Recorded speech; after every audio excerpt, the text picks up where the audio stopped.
Well, hello, everybody. This is Dean Tenney. I'm coming to you from my studio here in fabulous Las Vegas. Time for a third practice exam. This one's weighted, and what I mean by that is there's the same number of performance opportunities, test questions, practice questions that are on the Series 7 FINRA content outline. So critical function, 1, you seek business for the broker-dealer from customers and potential customers, 9 performance opportunities. Critical function 2, you open the account. This is sequential in terms of how FINRA designs the critical functions. Open account, obtain and evaluate customer financial profile and investment objectives, 11 questions. Critical function 3, you provide customers with information about investments. You make suitable recommendations.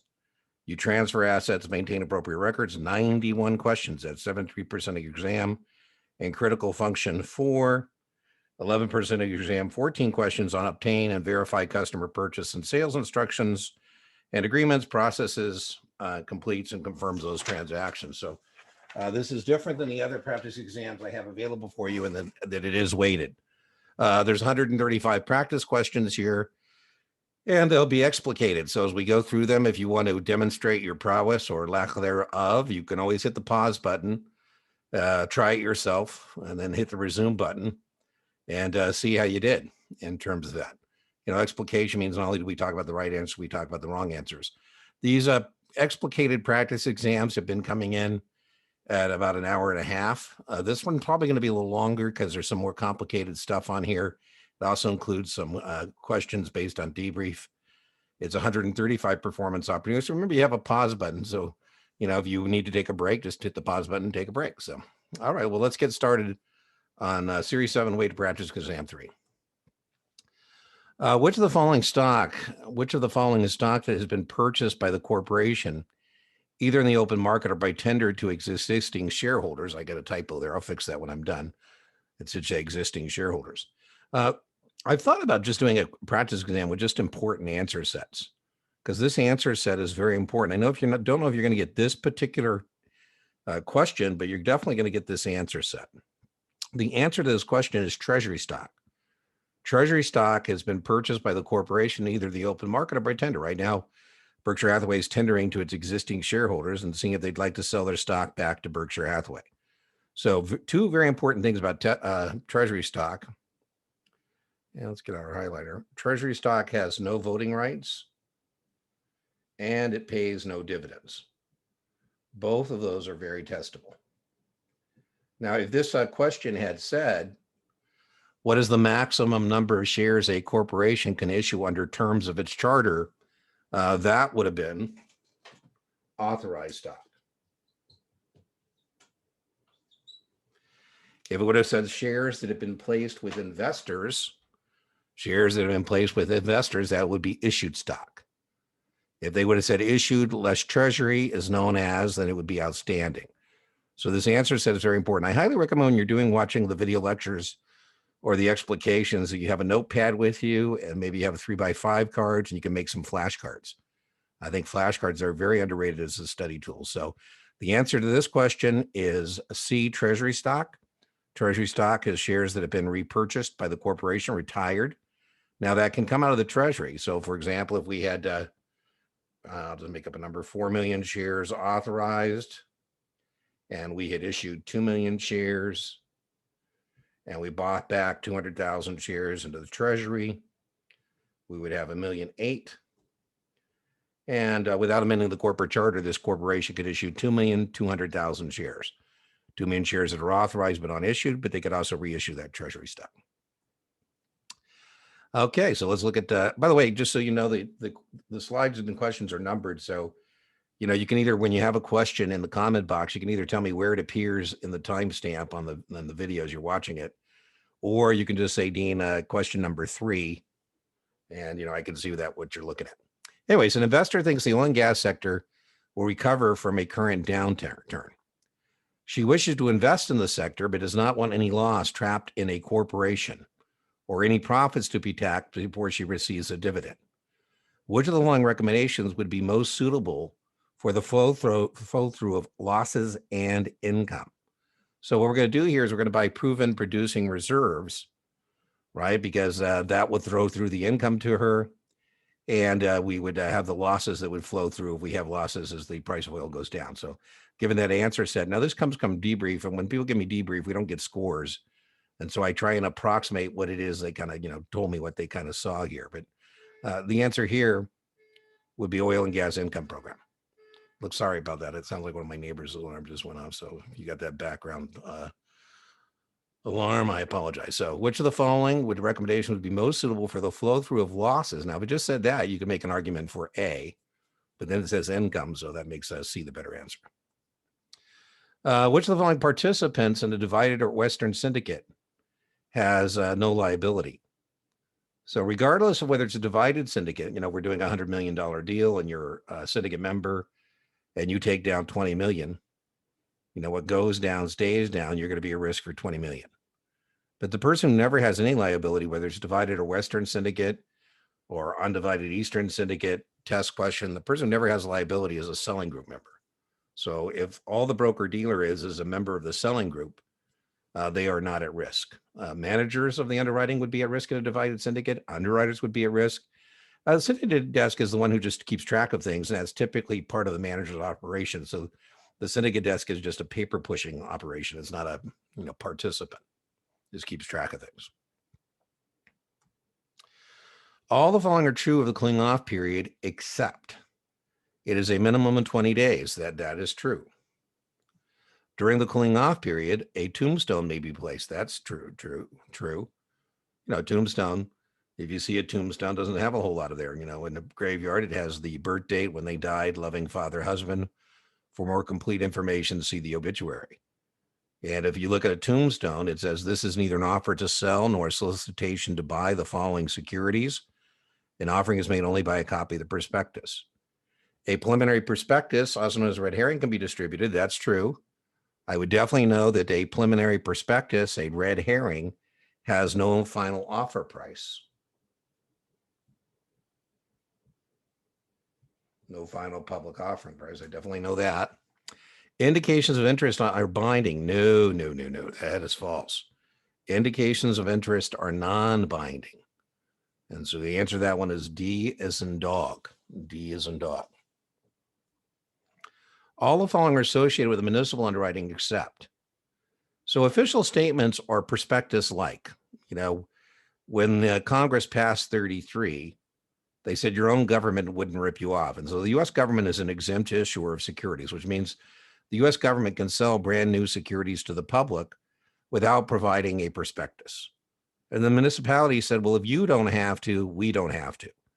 So municipal issuers, and that includes states are municipal issuers, are exempt from 33. So they don't use prospectuses.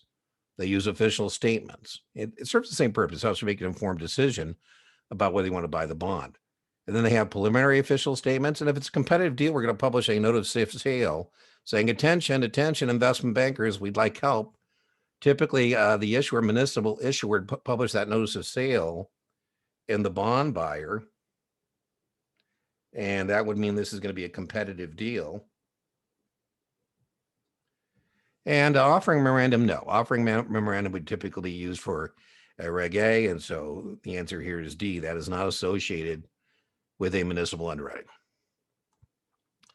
All the following new accounts would require additional documentation except. So a corporate account, we're going to need a copy of the corporate resolution saying which corporate officer is allowed to trade the account, make investment decisions.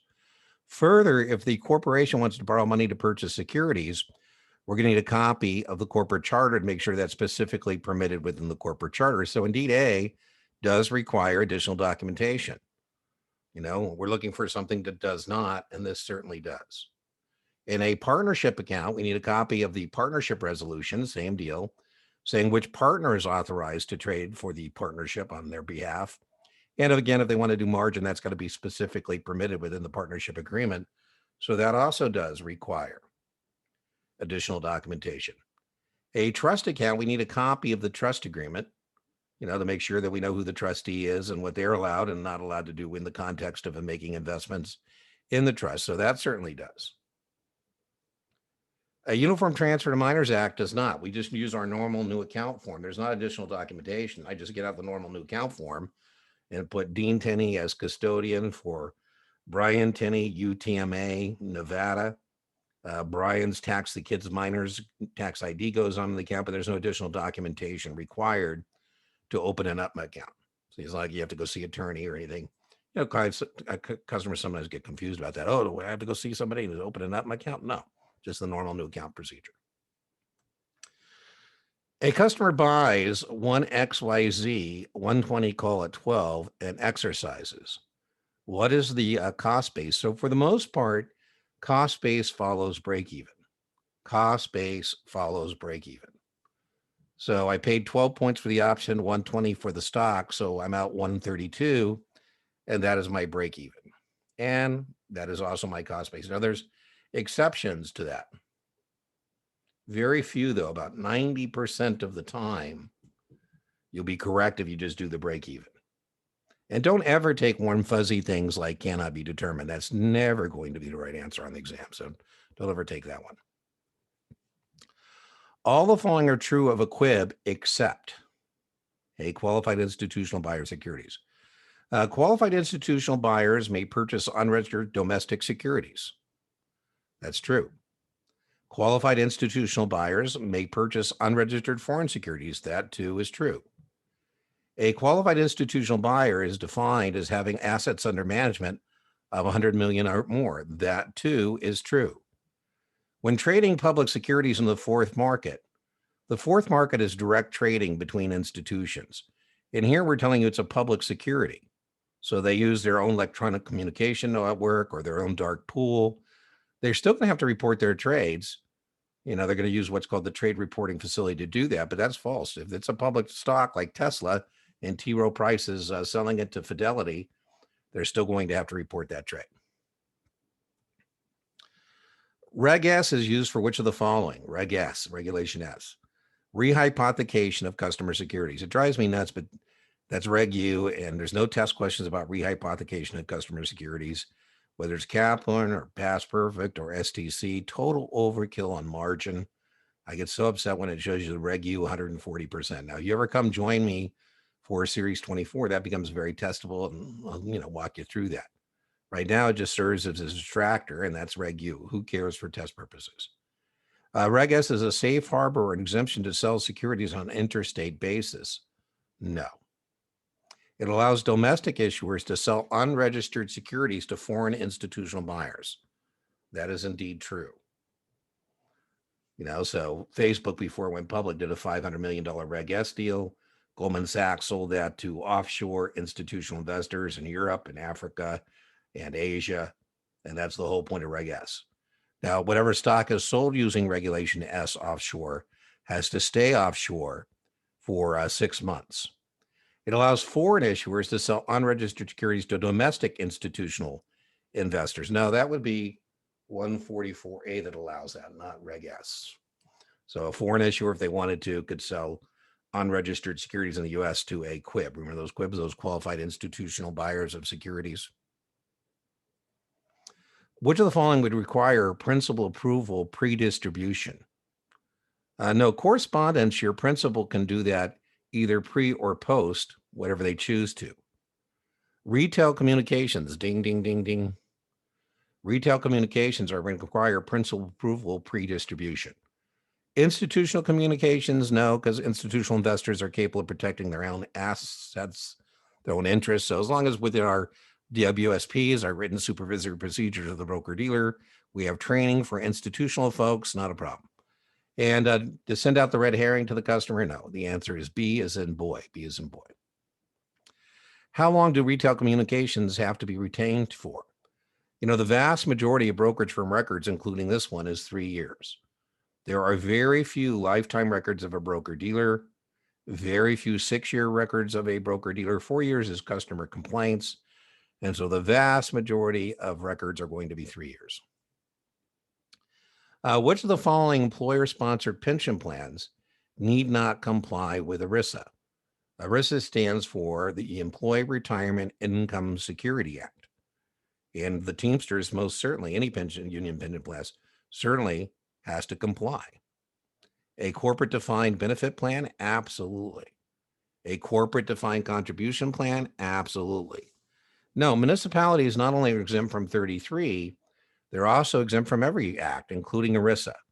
So kind of scary. A municipality is allowed to have a defined benefit pension plan and promise a percentage of base pay to its workers and healthcare for the rest of their life, and they're not required under any kind of legislation to put aside the money they need. If that were a corporate defined benefit plan, they would be obliged to, put in the money they need to make good on the promises they've made. Which of the following best defines what is a retail communication? Communications sent to 25 or fewer retail prospects or clients. No, that is correspondence. Remember, the point of the correspondence was that the manager could do that pre or post distribution, their choice. Communication sent to more than 25 retail prospects or client. Indeed, that is retail communication. And remember, the point of that is that requires a principal approval pre-distribution. I just made that one up. I was pretty happy. That's distractors are the technical name for wrong answers. And so, I thought I could maybe sucker somebody with the 35 or fewer based on, Reg D 506B. But the answer to that one is B.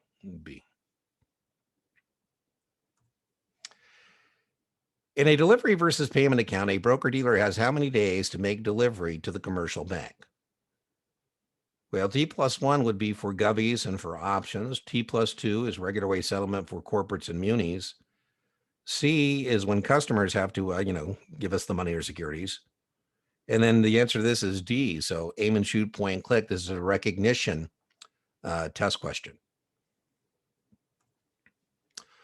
All the following offerings are safe harbors or exemptions. I had somebody told me they saw this language on their exam. So I told you I've actually incorporated into practice exam 3 some language based on debrief. Now, remember, every draw is going to be a little different. Every draw is going to be a little different than, the draw you get. So be careful when you're paying attention to other people's debrief. I mean, that may or may not be what you experience, but Regulation A, yes, Regulation A is a way to sell securities to the public without making a registration statement under 33. Rule 147, an intrastate offering of securities, where we're only offering the state securities within a state, and the issuer has 80% of their business and assets within the state, and all the purchasers are residents of the state. And those residents can resell in 6 months. And indeed, that is an exemption or safe harbor under 33. Now, I'm still going to have to make sure I'm okay with my state administrator. And so what I'm going to do with that is I'm going to qualify that with the state administrator. I'm going to say, what do I need to do to sell my Rule 147 deal within your state? You should definitely know that Reg D is a safe harbor or exemption under 33. And to use Reg D, remember, you can only sell it to institutional investors or accredited investors. And very testable, just like it was on your SIE. Accredited investors, remember, would be $1 million net worth. Whoa, sorry about that. What happened here? Let's go back. Gee whiz, man. Crazy. There we go. Accredited investor would be $1 million net worth exclusive of primary residence or 200 grand in annual income for the last 2 years with the expectation of 200 grand this year, or married and filing jointly, 300 grand for the last 2 years with the expectation of 300 grand this year. And then remember, depending on whether we're using 506B or C, we may be able to have 35 non-accredited investors. If we're going to have non-accredited investors, we're not going to be able to advertise. And if we have no accredited investors, we're able to advertise that private placement. S1 is just the traditional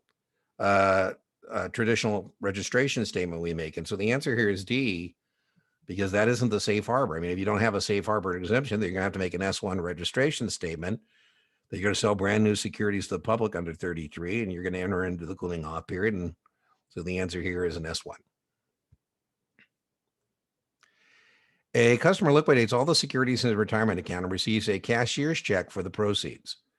How many days does the customer have to roll over the proceeds into another retirement account? 10 days, Nope. 30 days? Nope. 60 days.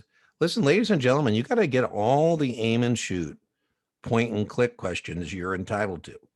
All the aim and shoot, point and click questions you're entitled to. And so this is an aim and shoot, point and click question that you should certainly get right. In which of the following employer-sponsored retirement plans does the employer assume the investment risk? You know, in a 401k, no, that's a defined contribution pension plan where you, the employee, we tell you to invest it. We may give you a match, and whatever it grows to or falls to, that's what you get. And so the employer is not assuming the investment risk in a 401k. The employee is, based on whatever they choose. A profit sharing plan, no profits, no sharing. That's a form of a defined contribution plan. A 457 is a deferred compensation plan, where the employee is using after-tax money, invest it, and whatever that grows to or falls to, that's what they get. That too is a form of defined contribution. They may be a match, may not, but it may be their own money, but it's still a form where they're assuming the investment risk. And then defined benefit. Yep. Ding, ding, ding, ding. That's where the employer is assuming the investment risk. 457s are common more often in for municipal employees, but there are, some 457 plans for other folks as well. Under the customer identification program, which of the following is not acceptable?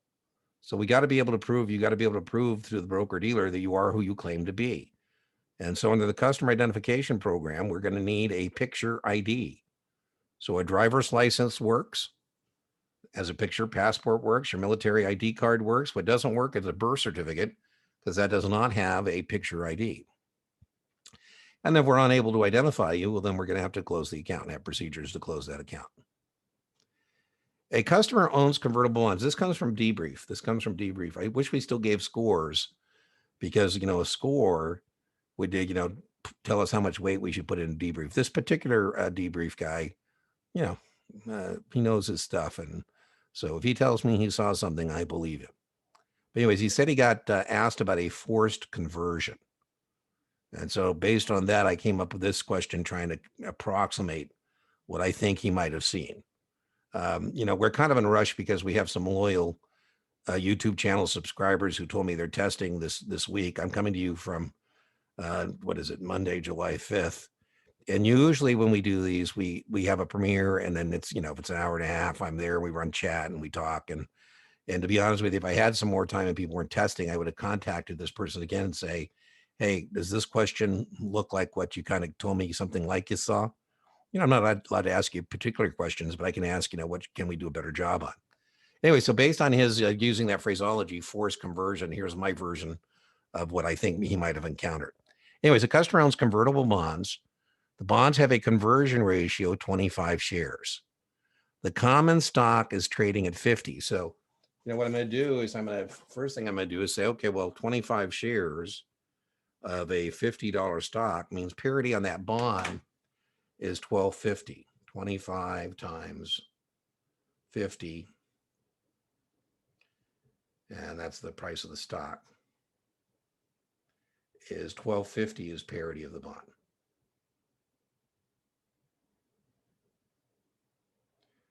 And then they say the issuer is calling the bond at 105. So that's 105% of par. And so that means they're calling it for $1,050. So if you look at these two numbers, let me get a different color here. There's $12.50. If I turn their stock, there's the call. So the issuer A has forced the tender of the bond, so we'll pay 105 to extinguish the bond debt. Well, listen, if I'm your broker and I call you, say, what do you want? Do you want to turn in the bonds? Do you want to tender the bonds at 105, 1,050, or do you want to convert? You're going to say, well, Dean, I think we should convert. I say, absolutely. I mean, if we convert, we're going to be getting stock that's worth $12.50. So that is not true. It will pay 105 to extinguish the debt. No, what's going to happen? Nobody's going to do that. Has caused the outstanding shares to decrease? No. As a result of the forced conversion, the number of shares outstanding is going to increase. They have forced the conversion of the bonds. by putting that call price below parity of the bond, they've kind of forced you to say, I want the stock. And so that's a forced conversion. Forced because the alternative is you get this and you're not going to want that if you can get that. So this was my version of trying to approximate what he's out. Cause earnings to decrease. No, the earnings are actually going to increase because we're not going to be paying interest on the debt. And since these bonds are going to go poof, right, we're not going to be paying interest on the debt, more money will fall to the bottom line. However, we're going to have to split that money with more outstanding shares. So on an earnings per share basis, who knows? But earnings in total are going to increase. So this came from debrief. I think that's a pretty tough draw, to be honest with you. If you see something, say something. The program is, again, there'll be an exam 4 at some point. And when I get enough debrief, I get enough people coming back telling me things, and I'll do exam 4 and same drill, right? An investor is long 1,000 shares of Tesla at 386. Tesla is now trading at 781. The investor wants to be able to participate in a big price increase, but not participate in a big price decline. Which of the following would be the most suitable recommendation? Options are all about floors and ceilings. And so what I want to be able to do is what's called the offset. If I've already bought the Tesla for 381, what I'm interested in being able to do is to sell the Tesla. And what I want to have is a choice to sell the Tesla. And so I'll go along that Tesla put. And then, whatever the strike price is, that'll give me, greater protection. Of course, a choice to sell at a higher price will give me more protection, but a choice to sell at a higher price is always more desirable. And so the higher strike put is always going to have a greater premium. Higher strike puts always have greater premiums. By the way, you should have been able to eliminate that because that's a choice to buy. You don't want to do that. This is an obligation to sell. So, they could have got there, and that's an obligation to buy. So you should have been able to get that to a 50-50 just by knowing what you need to do is the offset, which is to sell the stock. Right? If you bought the stock, what you want to be able to do is sell the stock. A corporate insider would be prohibited from all the following transactions except, by the way, I would add to this, the affiliate of the corporate insider as well, their immediate family members. I had somebody on debrief tell me it was a question about the corporate insider's spouse. And the same rules would apply to the spouse as to the corporate insider, their immediate family members. The big thing here is corporate insiders under 34 aren't allowed to profit from a declining stock price. As an insider of a corporation, you're only supposed to make money from your stock going up, not your stock going down. And so you can't do bearish transactions. So you can't do this. Corporate insider be prohibited from all the following except. So I'm asking for something you can do. You can't do. A short swing profit or avoiding a short swing loss of which a short swing, by the way, testable is 6 months. And if they violate that rule, they're going to have to disgorge the profits back to the issuer. It goes back into the working capital of the corporation. Short uncovered or naked call contracts on the stock of which they're an insider. Yeah. As an insider, you're in a unique position to make sure the calls expire worthless and you can keep the premium. D, selling the stock of which they're an insider in compliance with Rule 144. That's fine, right? They file the form at or prior. They can sell up to 1% of the outstanding shares or the average of the last 4 weeks trading volume, whichever is greater. And so that's acceptable. Now, be careful on these accepts. Now, this practice exam 3 is kind of heavy on the accept format. And the reason I went heavy on the accept format is because it gives me an opportunity to talk, like in this question, about 3 truthful things rather than, 1. And so, I went a little heavy on the accept format. You're going to get the accept format because just like Dean, the real test writers like to test you on 3 of a thing. So, which of the following, you test you on 1 thing, where when I use the accept format, I can test you on 3 things. A customer has a bond portfolio and is concerned about rising interest rates. She is interested in an option contract that will rise in value as the bond portfolio declines in value. That's called negative correlation. What may be a suitable recommendation? Now, what they're testing on here, and this is based on debrief as well, people have seen this, is that yield-based options have a direct relationship with interest rates. They have a direct relationship with interest rates. And so if I think interest rates are going up, I'm either going to buy a yield-based call, or I'm going to sell a yield-based put. So I'm either going to do one of those. I'm either going to do this one, or I'm going to do this one. Now it says they want the value of the contract to go up. And if I sell this put, the value of the contract goes down. The intrinsic value isn't going that direction. And so if I want that, my yield-based call, as interest rates go up, so is the intrinsic value of the call. So the answer here would be A. And then the big test question about a yield-based option is it has a direct relationship with interest rates.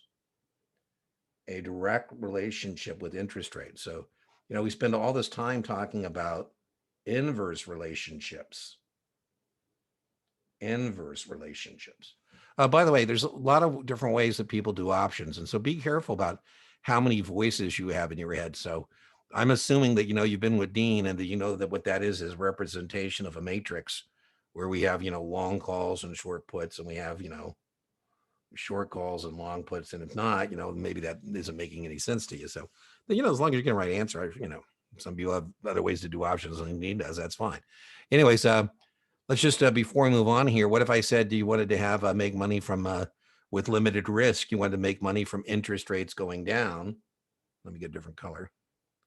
Then you would have said buy a yield-based put. So biggest takeaway from this question is to make sure on your exam that yield-based option contracts have a direct relationship with interest rates. And that, again, it comes from debrief.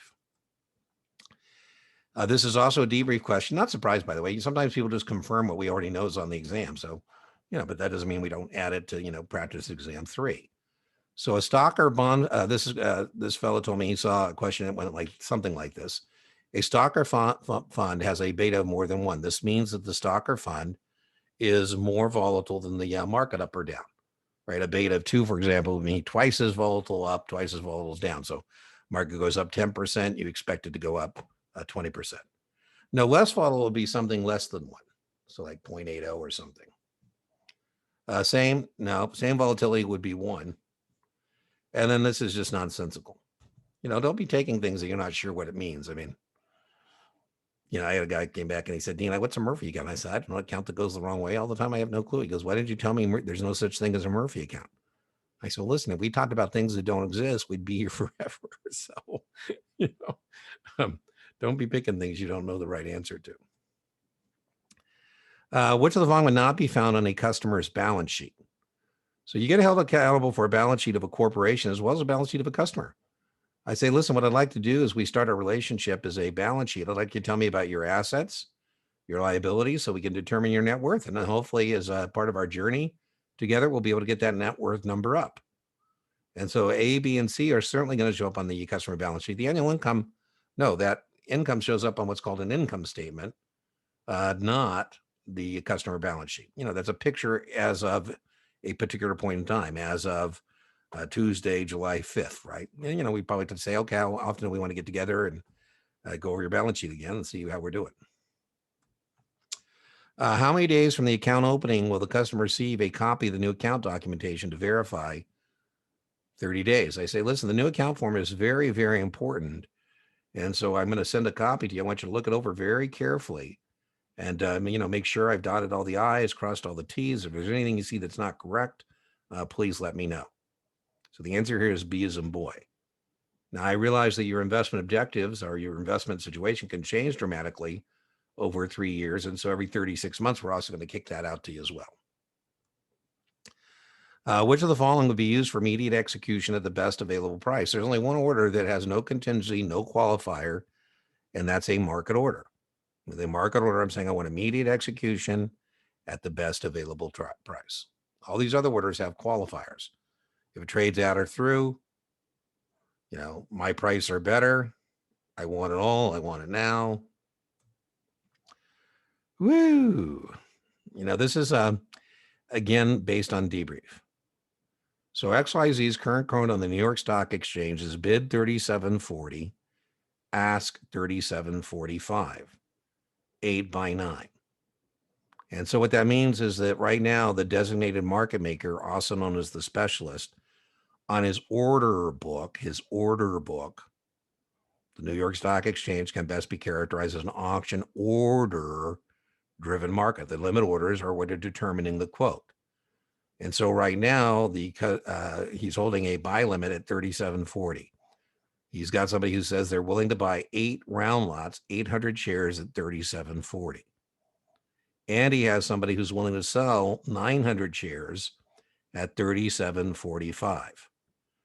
A customer places a buy of 1,000 shares at 37.45, immediate or cancel. So this is a buyer, and so I'm going to have to match him with the seller. So what we're looking at over here is that high price. And he said he wants 1,200 shares, and unfortunately, there's only 900 shares there. There's only 900 shares there. So customer receives no fill, but the order. No, A would have been the right answer if we said all or none. But this said immediate or cancel. B, customer receives no fill and the order is killed. That would be a fill or kill. This is not a fill or kill. C, the customer receives immediate execution or fill of 800 shares at 37.40. No, he's a buyer. He's on this side. And the person told me they saw this. This said what they were trying to get him messed up on is which one of these are you going to use? Boom. Now, you might be pleasantly surprised. You might be pleasantly surprised because right now, if the specialist wanted to, he could buy XYZ for 37.41 or more, or he could sell it at 37.44 or less. So, the specialist can trade his own account within that quote. He's got to stay within that quote. So, might be pleasantly surprised. But as it stands right now, the answer here would be D. D as in dog. A customer tells a floor broker, the floor broker is the person on the New York Stock Exchange who executes orders for clients of member firms. And so I'm telling my floor broker to buy 1,000 shares at whatever time and price she thinks looks good. Which of the following is true? The order requires that the floor broker have discretionary authority. That is not true. That is false. To make a decision about time and price, execution does not require discretionary authority. The order can be given to the designated market maker or specialist to execute. No, I'm not giving decision-making authority over time and price to the specialist. No, it's to my floor broker. The order is acceptable and is known as a market not held order. That ding, ding, ding, ding, ding, ding. That is the answer. That is the answer. This order is not acceptable. No, the answer is C, as in Charlie. A customer discovers a convertible bond trading for less than parity. Wow. So, let's just say that, we had looked earlier at a stock that had a current market price of $50 a share. And we said it was convertible into 25 shares of the common.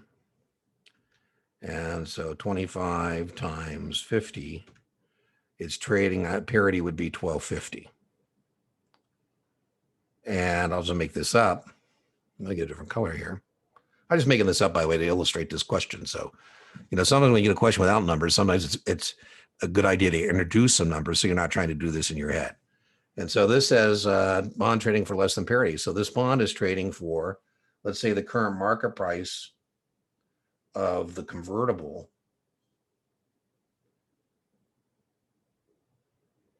is 110, 1,100. Wow. I've discovered a price discrepancy. Let me get a different color. I've discovered a price discrepancy. Profiting from a price discrepancy, test question, is called arbitrage.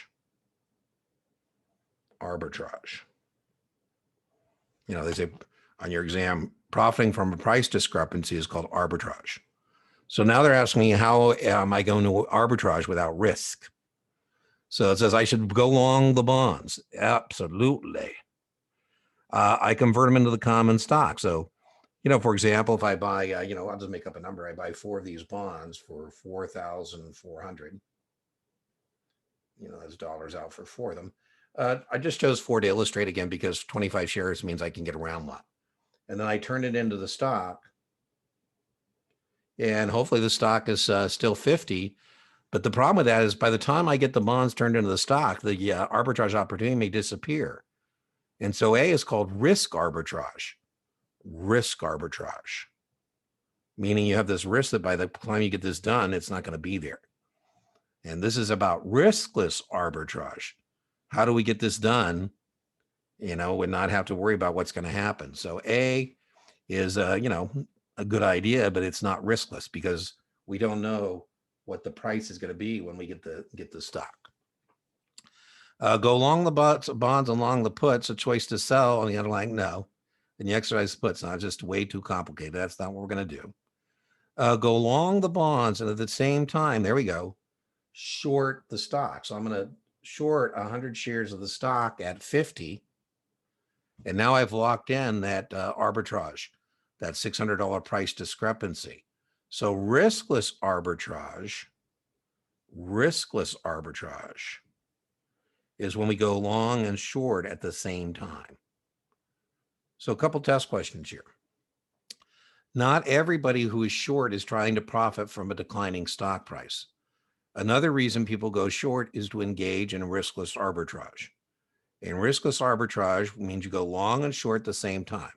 Here I'm going long the convertible bonds that are trading below parity, and I'm shorting the stock at the current market price.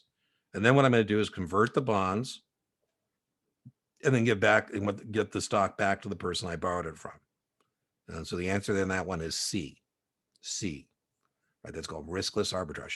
Again, this would be, a high-end draw. Somebody told me they saw something about arbitrage. So let's just review. Profiting from price discrepancies is called arbitrage. There's two versions of arbitrage. There's risk arbitrage. Risk arbitrage is when you don't go long and short at the same time. You go long the bonds, you convert, and you hope that discrepancy is still there, or even better, maybe the stock's 60 or 70, but you're taking a chance.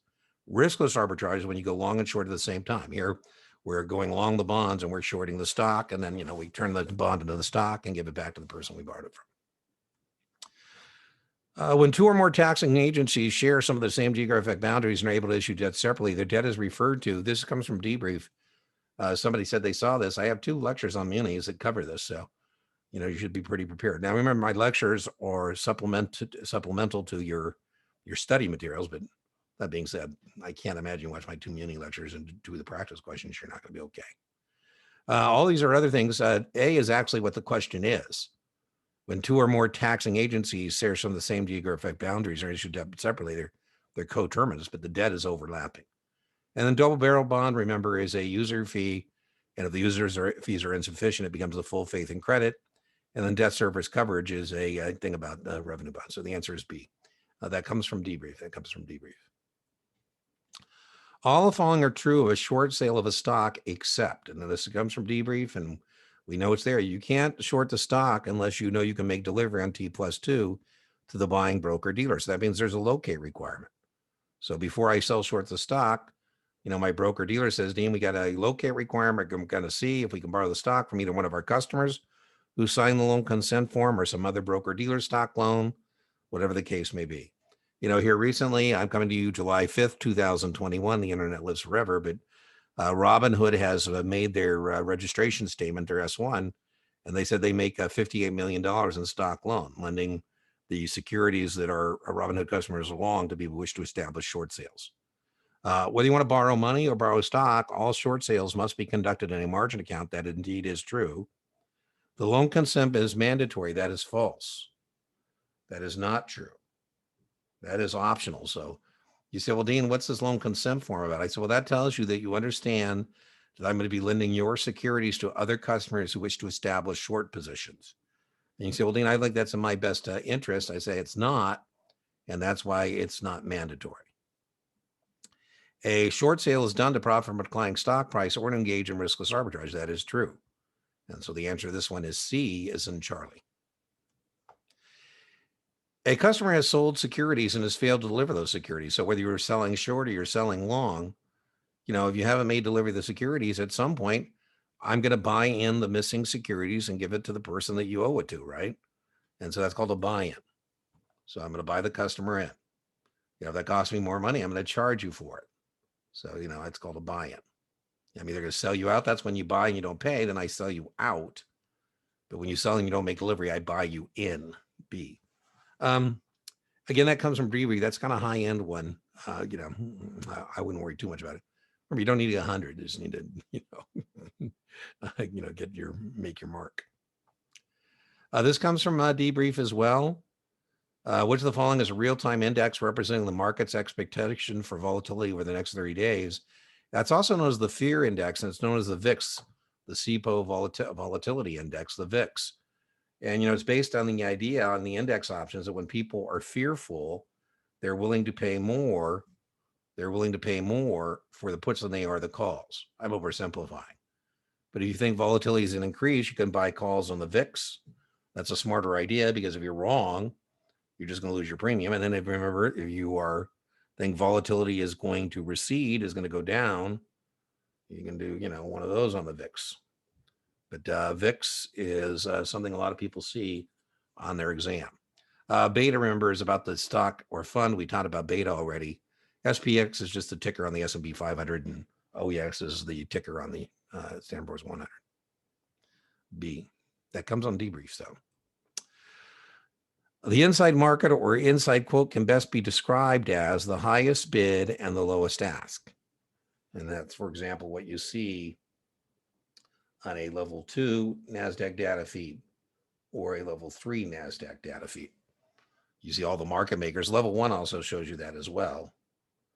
So level 1 shows you the highest bid and the lowest ask. Level 2 shows you who the market makers are. And level 3, is what market makers have to input information. And then, you should know that if a customer wants to sell, you should call the market maker that has the highest bid. If you work in the order entry department, or if your customer wants to buy, you should call the market maker with the lowest ask. All the following bonds are secured or collateralized except mortgage bonds are secured by real property, collateral trust bond, marketable securities placed in escrow, major removable equipment, boom. And then remember, these bonds are senior to the debentures. Senior, that's the most senior security you can have as a collateralized secured bond. And then it would be unsecured debt, then preferred, then common.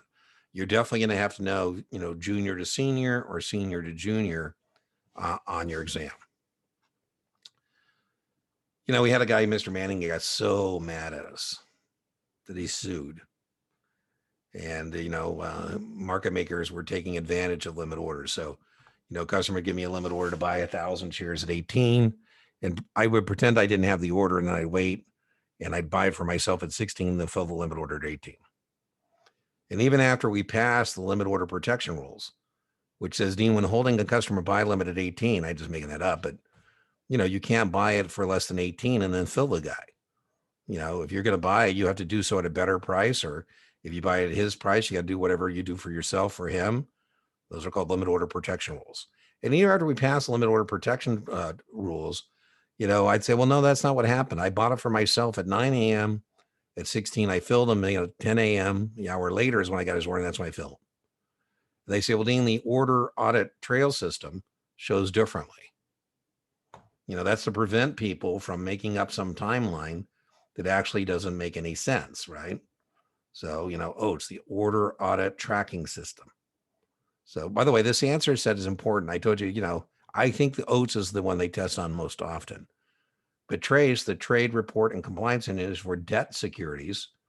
It has dual side reporting. And it's 15 minutes. Stocks report in 10 seconds. Bonds, we have 15 minutes. EMA is electronic municipal market access. That's for municipal bonds. It's a neat thing. I joked the other day. I said, I'm in love with EMA on our Reddit. And the trade reporting facility is for the plumbing to report trades that take place in public securities in the third market. A NASDAQ, New York Stock Exchange stock not traded in that market center. That's a listed security trade over the market, or fourth market. That's the trade reporting facility. This comes from debrief. Oh, and he said that, he got asked about what would be the excess equity created if somebody deposits $50,000 and fully paid for a marginal security. So if we just do our classical margin equation, and remember, he hasn't borrowed any money from us yet. And so that means he has $50,000 in equity. And then let me get a different color here. And then what we're going to do is we're going to compare that. That's what we always do. We compare that to Reg T, which is 50%. And I say, listen, you only need to be at risk for 25. You're at risk for 50. With $50,000 in collateral, I can loan you 25. And so you have 25,000 in excess equity. And so he can either have that as cash. And he said, well, I have to do anything today? I said, no, I'll tell you what, I'll make a special memorandum to your account that you had 25,000 in excess equity. And then remember, if they asked you the buying power would be 2 times the SMA. 2 times SMA is buying power. And so if you'd like, you can buy $50,000 worth of securities. And so that comes from debrief. Don't overdose on options. You're going to get 3 or 4 questions. And so perhaps maybe this is one of them. By the way, the most important thing is to know the classical margin equations. Which of the following types of primary financing might include a notice of sale published in the bond buyer? And the whole point of a notice of sale is that, the municipality is saying, attention, investment bankers, we'd like you to form a syndicate and bid on our bonds. And, the syndicate that provides the issuer with the lowest net interest cost, not testable, but is the one who's going to win the underwriting. In a negotiated sale, they would never see the light of day. Private offering, no, because again, these are negotiated. Private offering means negotiated. Advance refunding, no, they aren't typically done on a competitive basis. So the best answer is A.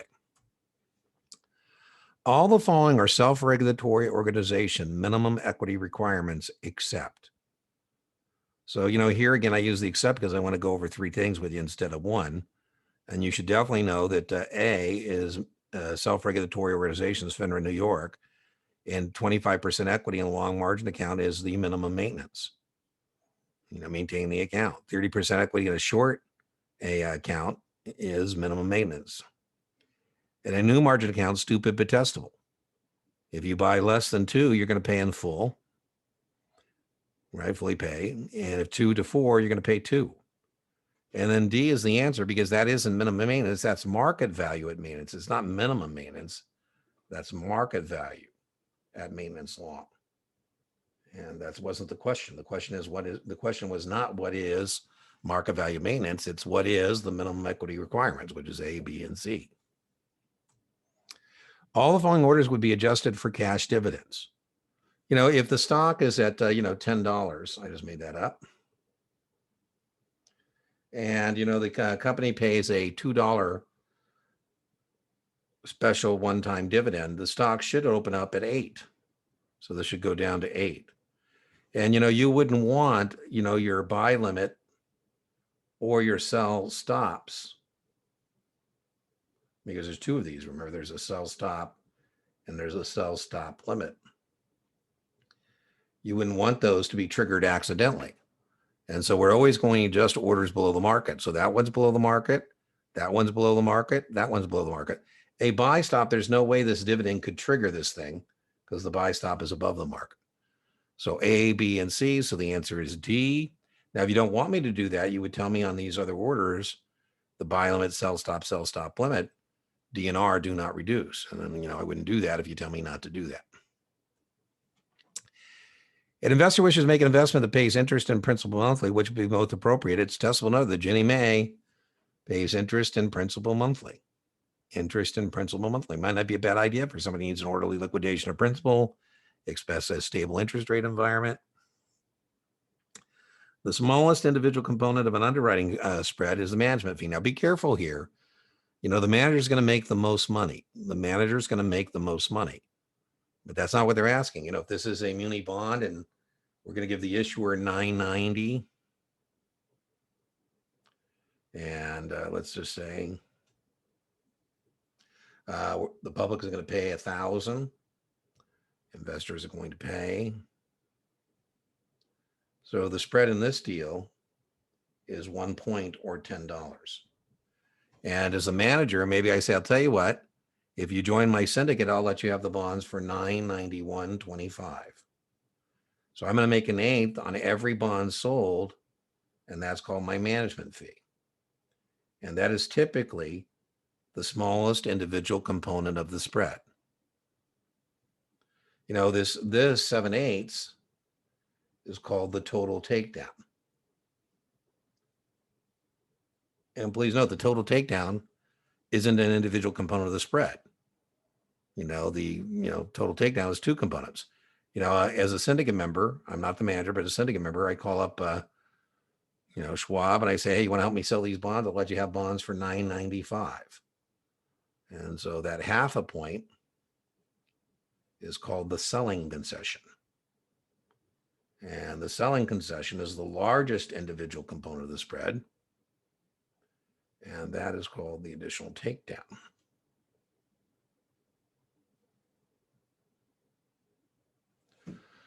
So the one here is the management fee,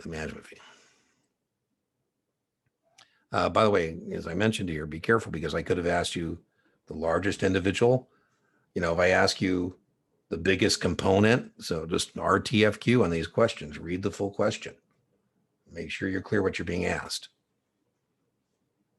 And remember, if all you receive the selling concession, then you are not at risk for on Social Security. So what is the smallest individual component of the spread? It's that management fee here of an eighth. By the way, remember in Bonds Peak, that's $1.25. That's $3.75. That's $5. And then 1 point, remember, is $10. Which of the long option positions may be used as an alternative to a buy limit order? So why not get paid to do something you're already prepared to do? If Apple is at 139 and you say, Dean, let's put in a buy limit at 138. A buy limit at 138. You're telling me you want to buy Apple at 138 or less when Apple's at 139. You say, yeah, that's what I'm doing. I said, cool. Now, listen now, you may not get the Apple, because if Apple never trades, 138 or lower, your buy limit's not going to go off. You say, I get it. I said, now you're telling me if you get a 138 or less, you're going to be happy. I just made that up. You say, yeah. I said, well, if it goes to zero, maybe not so much. I said, well, listen, right now, if you sold the Apple 140 puts, somebody would pay you to do something you're already prepared to do. So why not get paid to do something you're already prepared to do? So if I'm your registered option principal and I say, what does the guy want to do? He says, Dean, he wants to short puts on stocks he's willing to own. He wants to sell puts as an alternative to a buy limit order. I say, oh, no problem. Mr. Buffett loves doing this. Anything Mr. Buffett likes doing is probably not a bad idea. Mr. Buffett likes to write puts on stocks he's willing to buy. And then if you exercise and make him buy the stock, he goes, thanks, I wanted the stock anyways. So an alternative. Again, this comes from Debrief. I have this in, my elsewhere in my lectures, but this is a guy who tested, he watched the lectures, and he told me that stuff he saw that, he said he saw in my lectures, but, welcome to practice exam 3, right? An investor has a large amount of passive income from direct participation programs. Which of the following may be a suitable recommendation? So what I'm trying to do is say, well, listen, why don't we get aggressive here? And let's go for an oil and gas exploratory direct participation program. And even if it has passive losses, at least we can use those passive losses to offset that passive income you have. Because remember, everything that happens in the direct participation program, passive area stays there. So maybe we get a little more aggressive. So suitable. Investors concerned about the business cycle and wants to buy a stock that is resilient to the business cycle. Which of the following would be most suitable? Now, I had a guy who had a similar question to this, but it was based on bonds that we'll see here in a little bit. But here, a defensive stock is the company delivers. Now, and the example he gave me, when I get there, I'll show it to you. And I thought for sure it was going to be a defensive stock. But then he said he thought it was about which bond would he get. So when I get there, I'll show you where the defensive stock could have been the answer as well. Defensive stocks are stocks and corporations deliver products and services resilient to the business cycle, like a utility, like food, like pharmaceuticals, those kind of things. And a customer is short 100 shares at 87, the stock's 62. So he's looking pretty good, right? He sold high, and if he bought it back right now, he'd have a profit. So one use of a stop order is not only to stop a loss, but also to protect a profit. And so we would tell them, hey, why don't we put in a buy stop at like 65 and protect that profit? He says, well, why not buy stop limit? I go, well, then you're being foolish because it may or may not get executed. So remember, the three uses of a stop order are to stop losses, protect profits, and establish stock positions.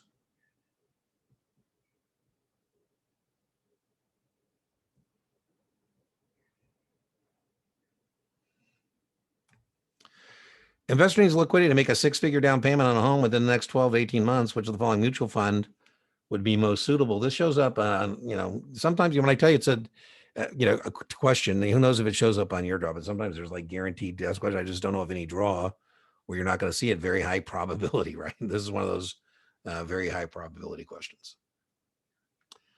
Your client is a U.S. exporter. Which of the following would be the most suitable hedge or suitable recommendation? I have another one. The guy said it was Canadian, a Canadian dollar. So we'll see that, but this is the generic version of this. And so if I'm a U.S. exporter, what I'm afraid of is that when I deliver my products to Canada or to Japan or to Europe, that the dollar is weak, or excuse me, the euro or yen or Canadian dollar is weak, and I don't get as many U.S. dollars. And so what I'd like to do is something in the currency market that could offset that. So I think, okay, well, what I'm afraid of is that the Canadian dollar, or Japanese yen, or euro is going to go down. What I could do is buy a put on the foreign currency. And then what I hope is that, as the foreign currency goes down in value, my intrinsic value of my put goes up, and it has a negative correlation. The profit that I make on my long put on the dollar, or excuse me, the Canadian dollar or the Japanese yen or euro will offset what I'm losing on the spot market. The spot market is the current market. So, the good mnemonic we have for that is EPIC. And that stands for exporters buy puts and importers buy calls. Very much a test question. Everybody sees this. And so I just thought we should definitely have one of these. Again, I mean, this is in every practice exam, and then it's in every exam you're going to get.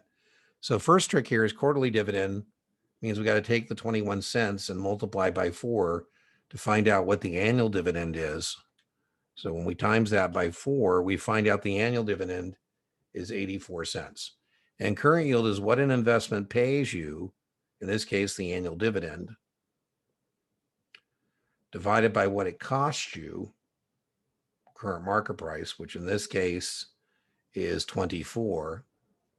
And so then we take 84 cents and we divide by 24, and we find out that that's 3.5%.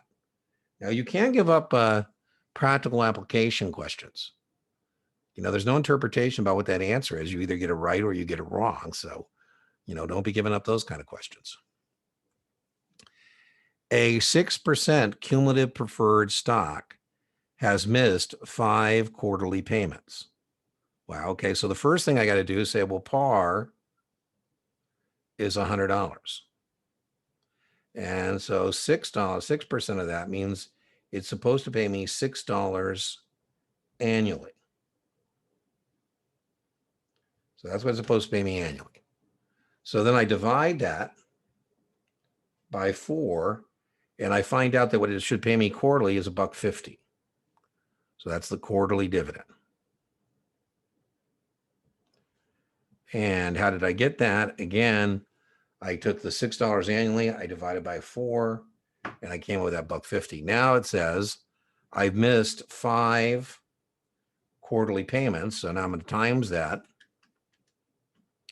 by 5, and I get $7.50. Now this is where most people blow it. Most people say, oh, no. No, remember, they got to take care of the current dividend as well. So not only do they have to take care of the arrears because it's cumulative. By the way, if it wasn't cumulative, the answer would just be $1.50, but it's cumulative. And so $7.50 plus the current dividend of $1.50, the answer is 9. The arrearage plus the current dividend. I like this question. It's testing you on 2 things. Do you know that a preferred stock is senior to the common? Because that's why it's called preferred stock. It has preferential treatment in two areas, dividends and liquidation. And so senior to the common, you can't pay a dividend to common if you're in arrears to your preferred stockholders. So I like this one. I consistently get people on debrief tell me they got more preferred stock questions than they were expecting. I don't know what to make of that. I mean, I don't know what they were expecting, so I don't know, what to say to that. But oh well, for what it's worth. An investor is more interested in asset allocation to a particular sector or index than security selection within that sector or index. Which of the following would be a suitable recommendation? So ETNs, no, ETNs are debt instruments. That's not what I want.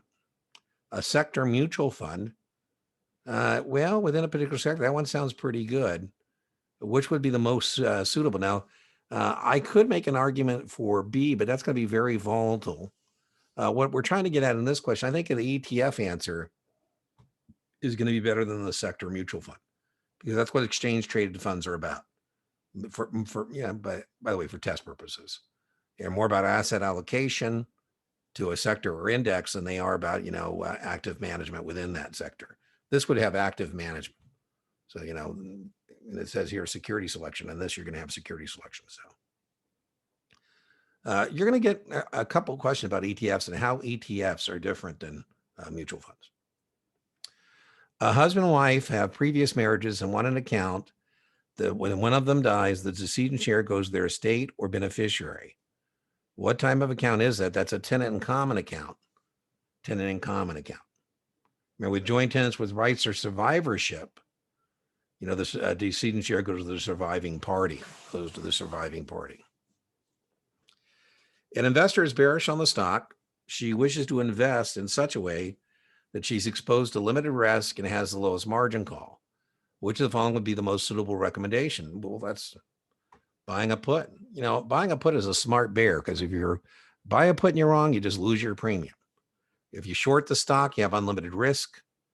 If you short the stock and buy a call, you don't have unlimited risk, but you're going to have a big margin call. You're going to have to come up with 50% of whatever the short sale is. And then, and then you're going to have to pay the premium and the option. So that's going to cost you more money. And then C is going to have unlimited risk as well. A convertible bond has a conversion price of 40. The convertible bond is trading at 130. If the stock is trading 2 points below parity, what is the stock trading at? I kind of like this one. I mean, this is as messy as it gets. So the first thing we got to do is anytime we get the conversion price, we need to establish the conversion ratio. And so the way we do that is we take par and we divide by the conversion price, and we establish the conversion ratio. So that's the first thing we got to do. So anytime you get a conversion price on the test, you got to stop and say, I need the conversion ratio. So now I'm back in business. I've established that the conversion ratio is 25 shares. So the next thing is it tells me that the bond is trading at $1,300. And so I got to figure out what parity on the stock is. So the way I do that is I take the current market price of the convertible,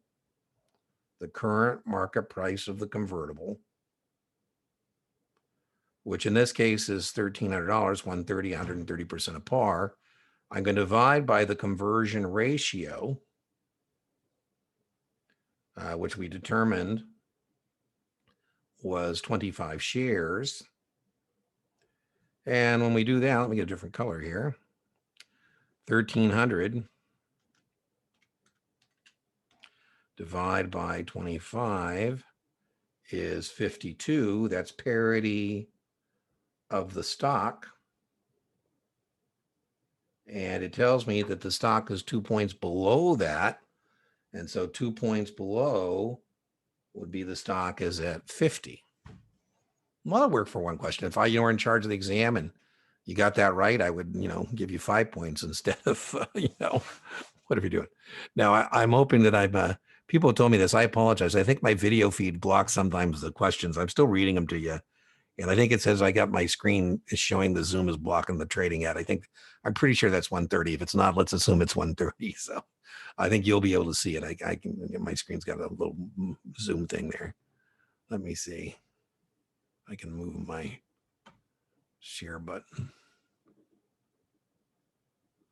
It doesn't look like it. An investor wishes to establish a short position. The stock breaks through the support level.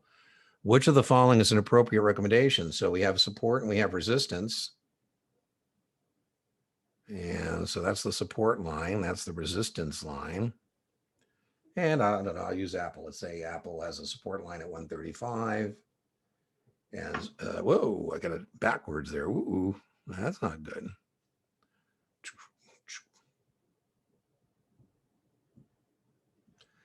This is the support line.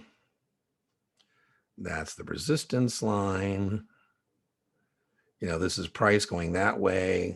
That's time going that way. And, you know, what I would do as a technical practitioner is I'd put a sell stop. Oh, an Apple, maybe 132. I'm telling my broker if it trades at or through 132, I want to sell the stock. He says, well, Dean, you don't own the stock. I say, that's true. And so you'll be establishing a short position. I say, exactly. That's what I'm trying to do. And then I put a buy stop up here. Which of the following recommendation would provide negative correlation? Correlation is when things go opposite directions. So here we're saying the stock goes down. Which of these would go up? And a long put, when the stock goes down, the long put's intrinsic value goes up. And so that's why you might want to consider buying a put on a stock if you're afraid it's going to go down. So C. An investor like a credit on his taxes, that's a good thing, a dollar for dollar whack out of your tax bill. What kind of a direct participation program gives you a dollar for dollar whack out of your tax bill? A tax credit, historic real estate and low income housing. Historic real estate and low income housing. Amendments to U4s need to be made within how many days? So that's a no answer that now is a yes answer. That is 30 days. So that's an aim and shoot, point and click question. It's just something you simply know or you don't. Which of the following is used to eliminate or reduce a short position? That's a closing purchase. Sometimes they might even use the word offset. This, again, is a very important answer set. I can't imagine where you're not going to see that answer set. I have this answer set in lectures on options. I have it in practice exams. Here it again is in practice exam 3. And if I make a practice exam 4, it'll probably be in there again as an answer set. You know, opening purchases are used to establish or add to a long position. Opening sales are used to establish or add to a short position. Closing sales are used to eliminate or reduce or offset a long position. And then here the answer is a closing purchase. That's what we use to eliminate or reduce or offset a short position. Which of the following is the equation or formula for market value maintenance for a long margin account? Boom. This is, by the way, is called the classical margin equation long. That wasn't the question. That's the classical margin equation short. That wasn't the question. This is market value maintenance short. That wasn't the question. The answer is this. So if there's a debit balance of 20,000, I'll just make one up. And I divide that by 0.75. I would know that if the long market value of this margin account goes below 26,666, sign of the devil, there is going to be a maintenance call. By the way, this comes from debrief. Somebody told me they saw this as a test question. Customer confirmations. This comes from debrief. Have to be sent. Again, debrief sometimes just confirms what we know already. But customer confirmations have to be sent by settlement date. Again, aim and shoot, point and click. And again, comes from debrief. All the following are set by the board of directors except the X date. I would definitely know the X date is 1 business day prior to the record date. I would definitely know the X date is the first date on which the stock no longer trades with the dividend attached.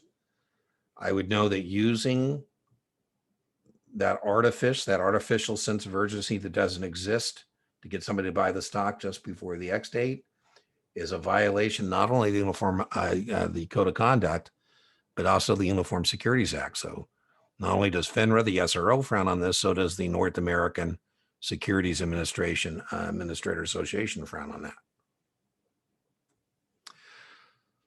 Under ACATS, this comes from debrief. Again, we know this, the automated customer account transfer service, a broker-dealer has how many days to confirm, that 1 business day to confirm the transfer instruction form, you know, the positions that the the firm, the old firm, and they have 3 business days to get it done. So 1 business day is the answer to this question, then 3 business days to get it done. A customer is short a January 70 put and long a January 60 put. So, what you need to know here is that higher strike put contracts always have greater premiums. Always have greater premiums.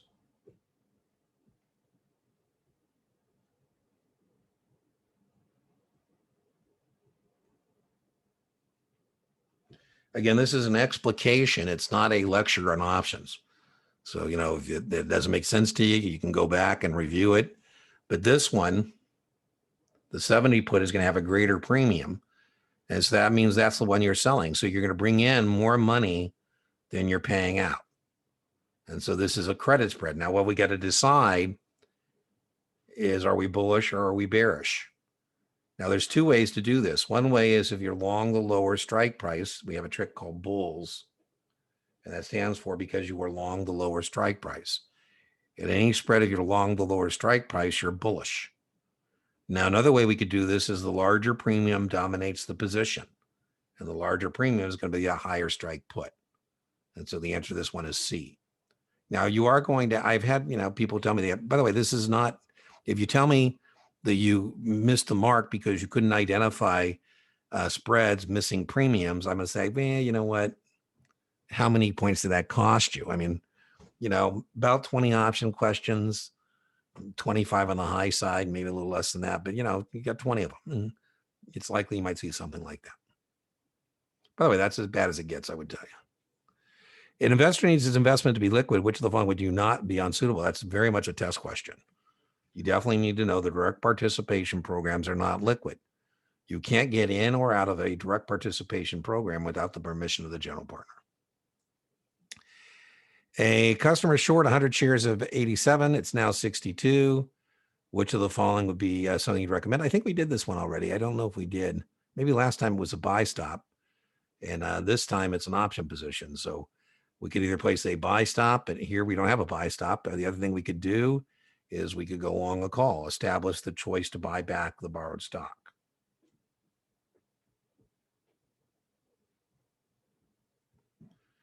At the strike price.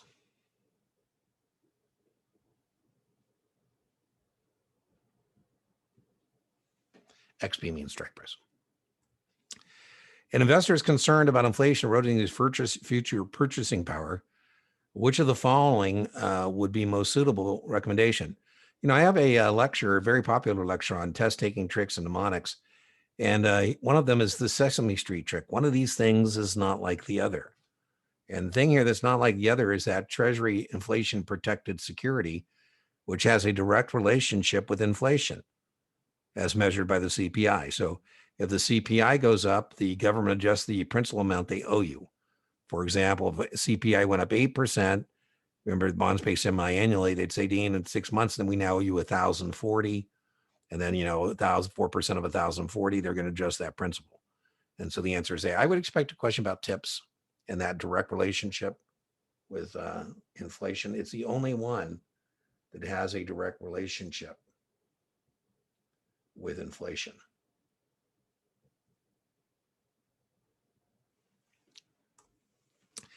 A client wants to open an account that would die when they die, avoids probate. The one that they would want is a transfer on death account. That would be the most suitable recommendation.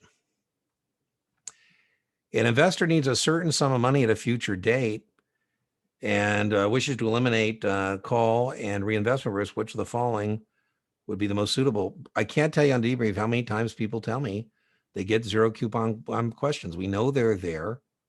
Now, I have a question that's very similar to this, and somebody in the comment box said, well, why not a 529 Coverdale? Because remember, the underlying thing there is not something that you don't have risk in. You have, it depends what they're buying. It's more actively managed. So zero coupon bonds are very good for target date investments. College education would be a typical one, right? I buy a zero coupon bond that matures for X number of dollars at some future date. Again, this is as nasty as it gets. But here again, we need to know that lower strike call contracts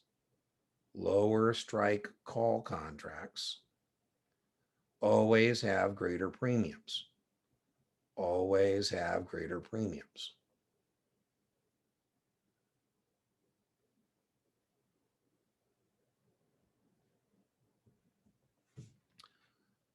You know, if I'm selling the 60 call, I know it's more desirable than 70. I'm going to want more money for it. And so ultimately, I'm selling the 60, but I'm smart enough to know that if I just do that naked, I got all kinds of problems. So I put in a ceiling at 60. I'm saying I want to play between 60 and 70, and then I don't want to play no more. This is a credit spread because I'm getting more for the, whoa, sorry about that. I hit the stop share button. Boom. Anyways, accidentally hit the wrong button. Anyways, this is going to be a bearish credit spread. You know, what I'm hoping is that ABC is 60 or lower. The contracts expire and I keep the money and go neener. And so this is a bearish credit spread. By the way, credit put spreads are bullish. I showed you one of those. Credit call spreads are bearish. A nurse, this comes from Debrief. And again, it just confirms what we already know. So a nurse at the 403B educational institution. So my point here is it doesn't have to be a teacher. It could be the janitor, could be the nurse, could be whoever. And it doesn't have to be a 403B. It could be a 501c.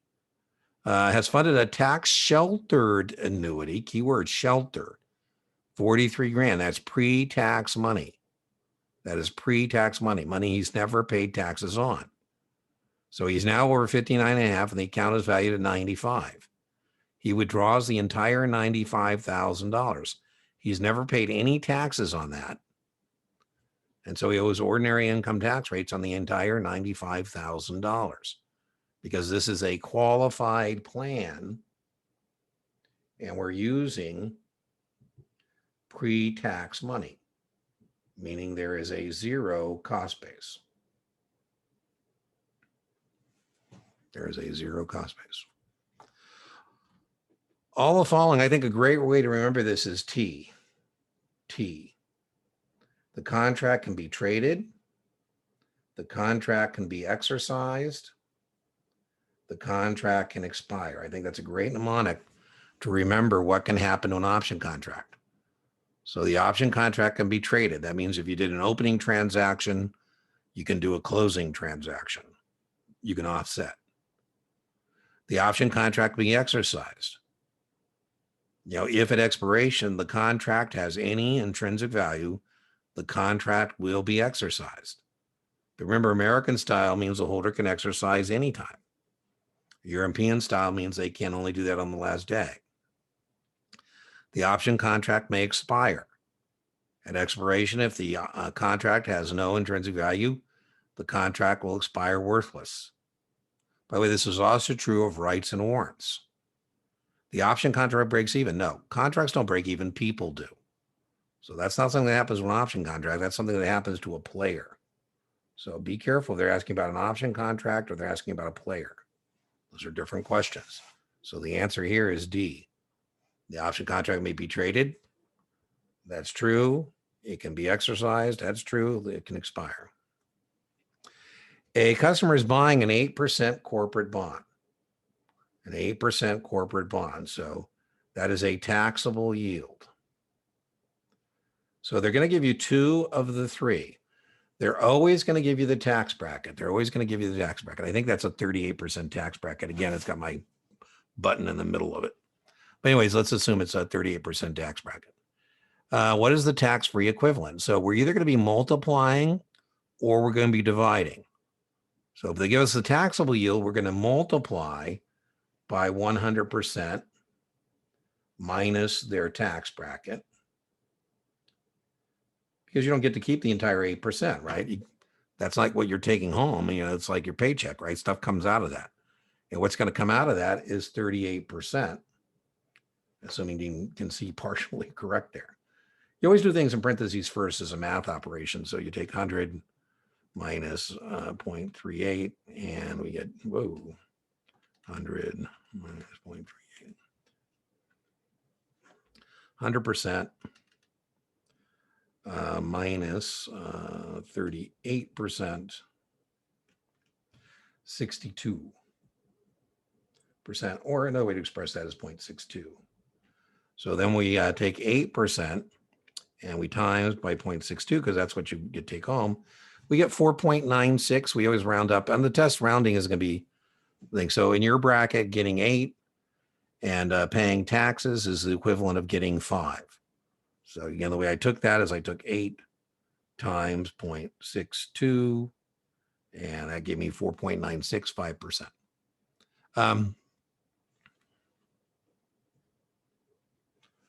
So again, if I can find you a muni that pays 6 or 7, maybe you should buy that. If it's a muni that pays 4, you shouldn't do that. These are pretty straightforward. Anytime you can do suitability questions, the math question, you certainly want to be able to do that.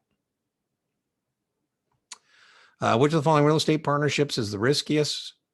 This comes from debrief, but again, confirms what we know, raw land, right?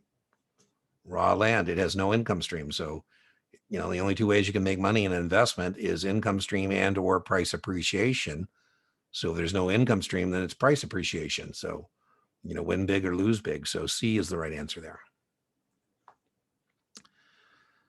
Here, you bought 100 shares of DD at 74. Again, I told you cost base follows break even.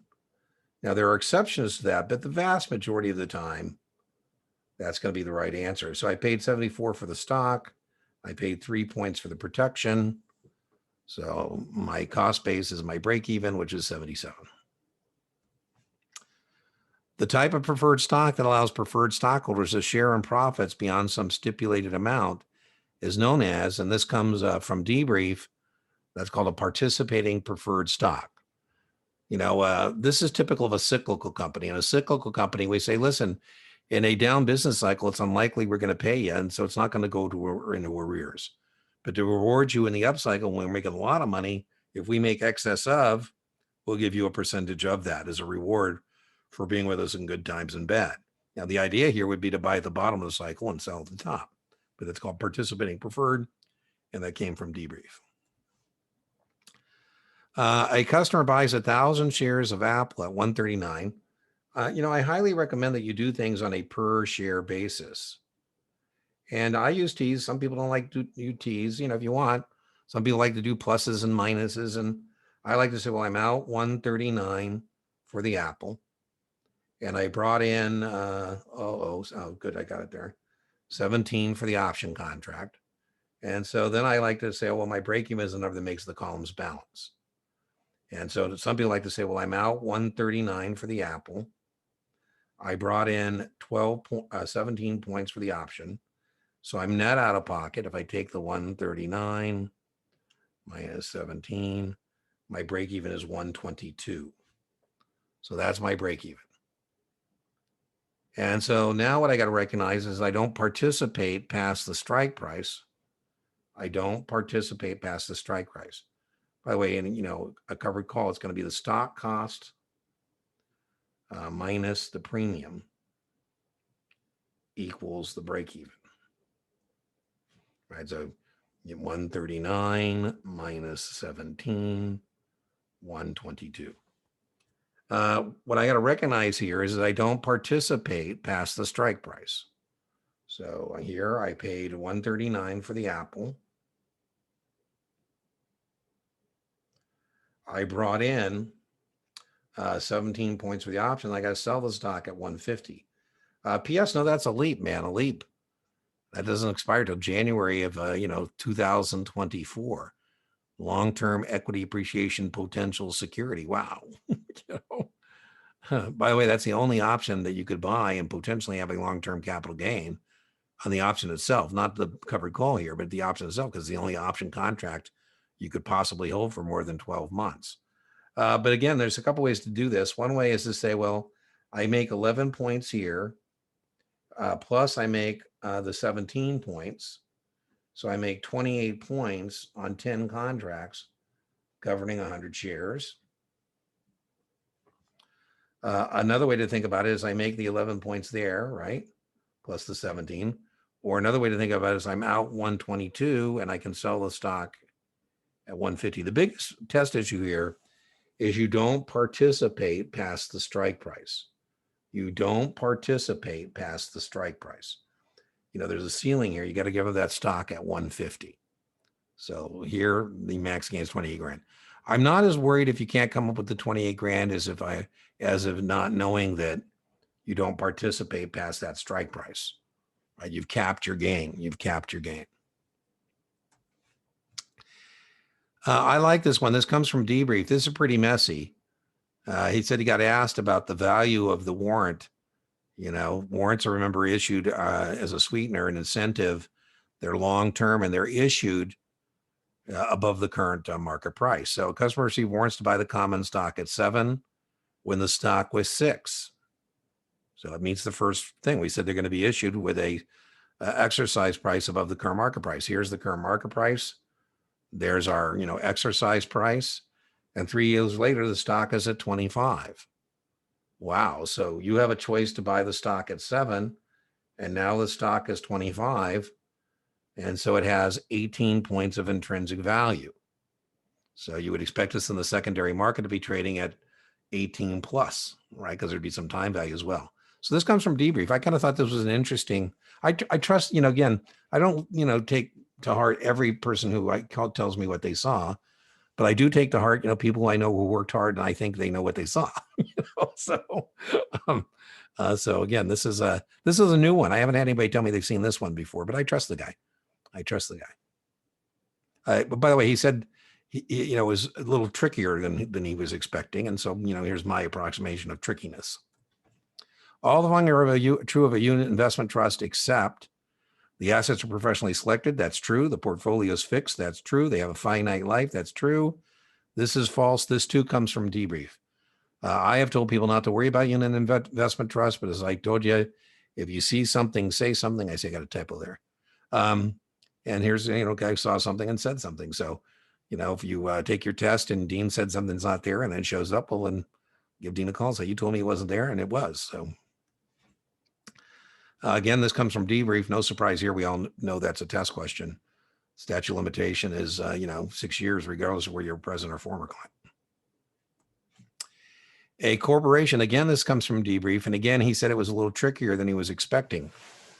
He got something that was beyond market price minus subscription price. The rights give the holder to buy the stock at $9 per share. It takes 2 rights to buy an additional share. The stock is trading at $10. So, if you have the opportunity to buy the stock at $9, in theory, being able to do that is worth $1, right? If the market price is 10 and you can buy it at 9, that's called the subscription price.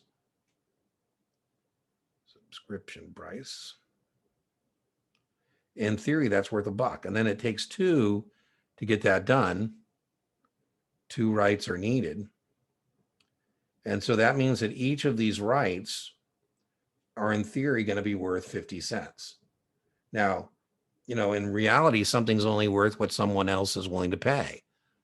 But again, remember, we said there would be also some time value here. So you wouldn't be able to get that for 50 cents or lower. If you could, it'd be a screaming buy. If it was below 50, there'd be an arbitrage opportunity, right? So you would expect this to be 50 cents plus whatever the time value is. So you would expect that to be trading somewhere above 50 cents. For example, if it's trading at 60 cents, you say, well, 2 times 60 is $1.20. I can buy it at 9. That'd be $10.20. The stock's 10, but hey, if I think it's going to, in the short term, as a result of this financing, be able to go back up, maybe that's not a bad speculation. Rank the yields from lowest to highest for a bond purchased at a premium. So I like to make a teeter-totter, right? There's my nominal yield. There's my current yield. There's my yield to maturity. There's my yield to call. If you're not familiar with the teeter-totter or seesaw, then I would suggest that, maybe you are. But if you get the right answer, I was teaching a class, they got the right answer, didn't do that, that's fine. So the lowest is going to be yield to call. That's going to be the lowest yield. That's going to be lower than the yield to maturity. The yield to maturity is going to be lower than the current yield. And the nominal yield is going to be the greatest. Boom. I like the teeter-totter or seesaw. It turns that into an aim and shoot point and click question. All the following are true of commercial paper except, with no surprise here, this was debriefed, but we know it's there.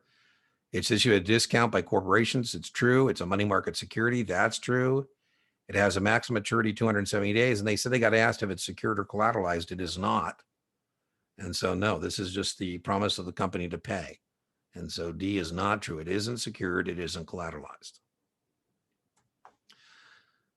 The board of directors declares a dividend that becomes a current liability. So working capital is current assets minus current liabilities. Current assets minus current liabilities. I just told you to declare a dividend becomes a current liability. So that caused your current liabilities to go up, and that means it decreases your working capital. It decreases working capital. That would be our harder question, but it's current assets minus current liabilities equals working capital. Don't ever take the cannot be determined choice. This is a debrief. I told you we use Epic here, but the guy said he actually got a question about, Canada. So if I'm an American manufacturer and I'm exporting to Canada, what I'm worried about is the loonie, the Canadian dollar is weak. The US dollar is not a foreign currency. What would be most suitable? Epic exporters buy puts. And so I buy puts on the Canadian dollar. A customer buys 1,000 shares of Apple at $139. I think we just did this one, but now I'm not asking you the max gain. I'm asking you, what is the break even? What I told you I like to do is you get, T, you can do options any way you want. I like to use a T, but if you get the T, you don't need to memorize break evens because you can just plug numbers in there until you get one that makes the columns balance, because that's what break even is. It's the number that would make the columns balance, because break even is same dollars out as dollars in. Now, I always tell you, if you memorize things, that's fine. But if you're going to memorize things, the number of things you have to memorize becomes more and more as you get through the thing. So you could also memorize the break even in a covered call. By the way, a covered call is the one time and the one time only that we subtract at the break even, because this is not an option position. This is a stock position. I told you the way you could do this is I'm out 139 for the stock. I brought in 7 points for the options, so I'm net out of pocket 122.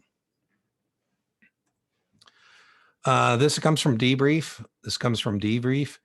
A customer has the following positions: 100,000 cash. The trick here, this is what you saw on the test, is that the money market mutual fund is a security. And so this is $400,000 in securities.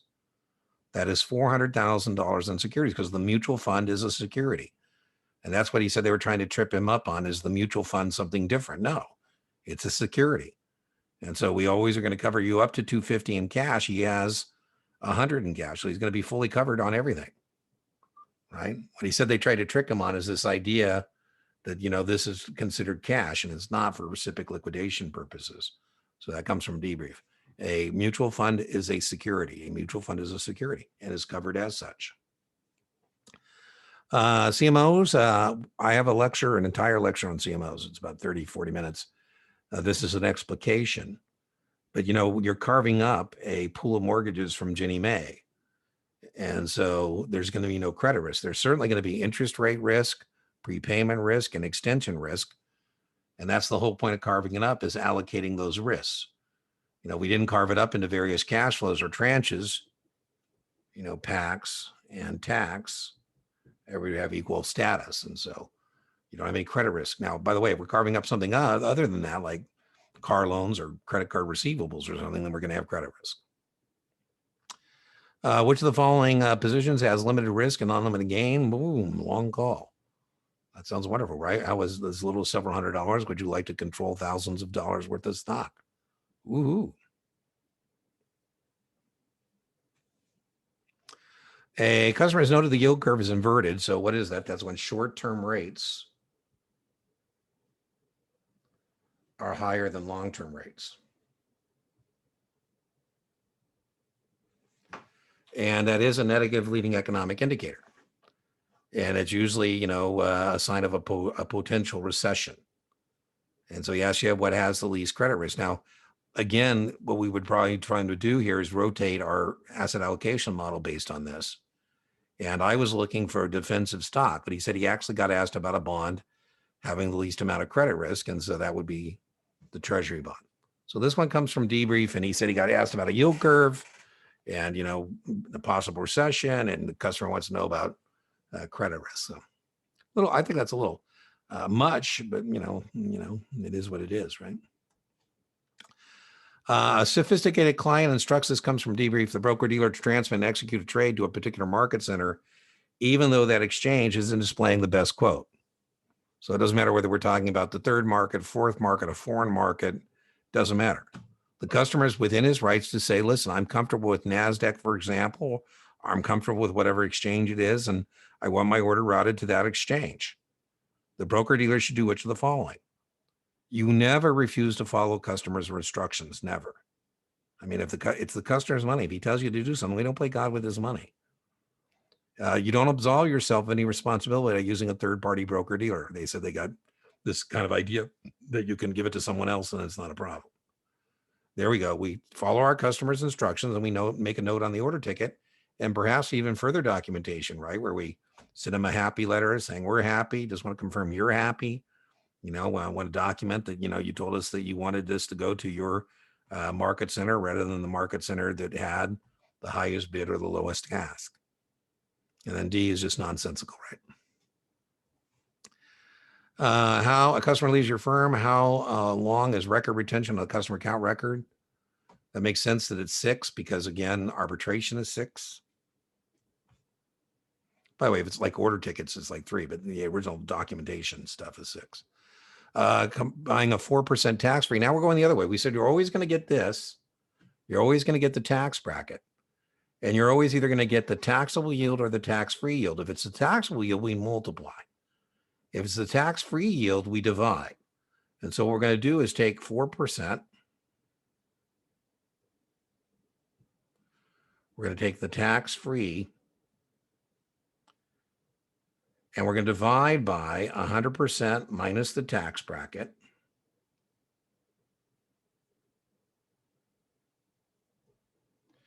And that gives us what's called the taxable equivalent yield.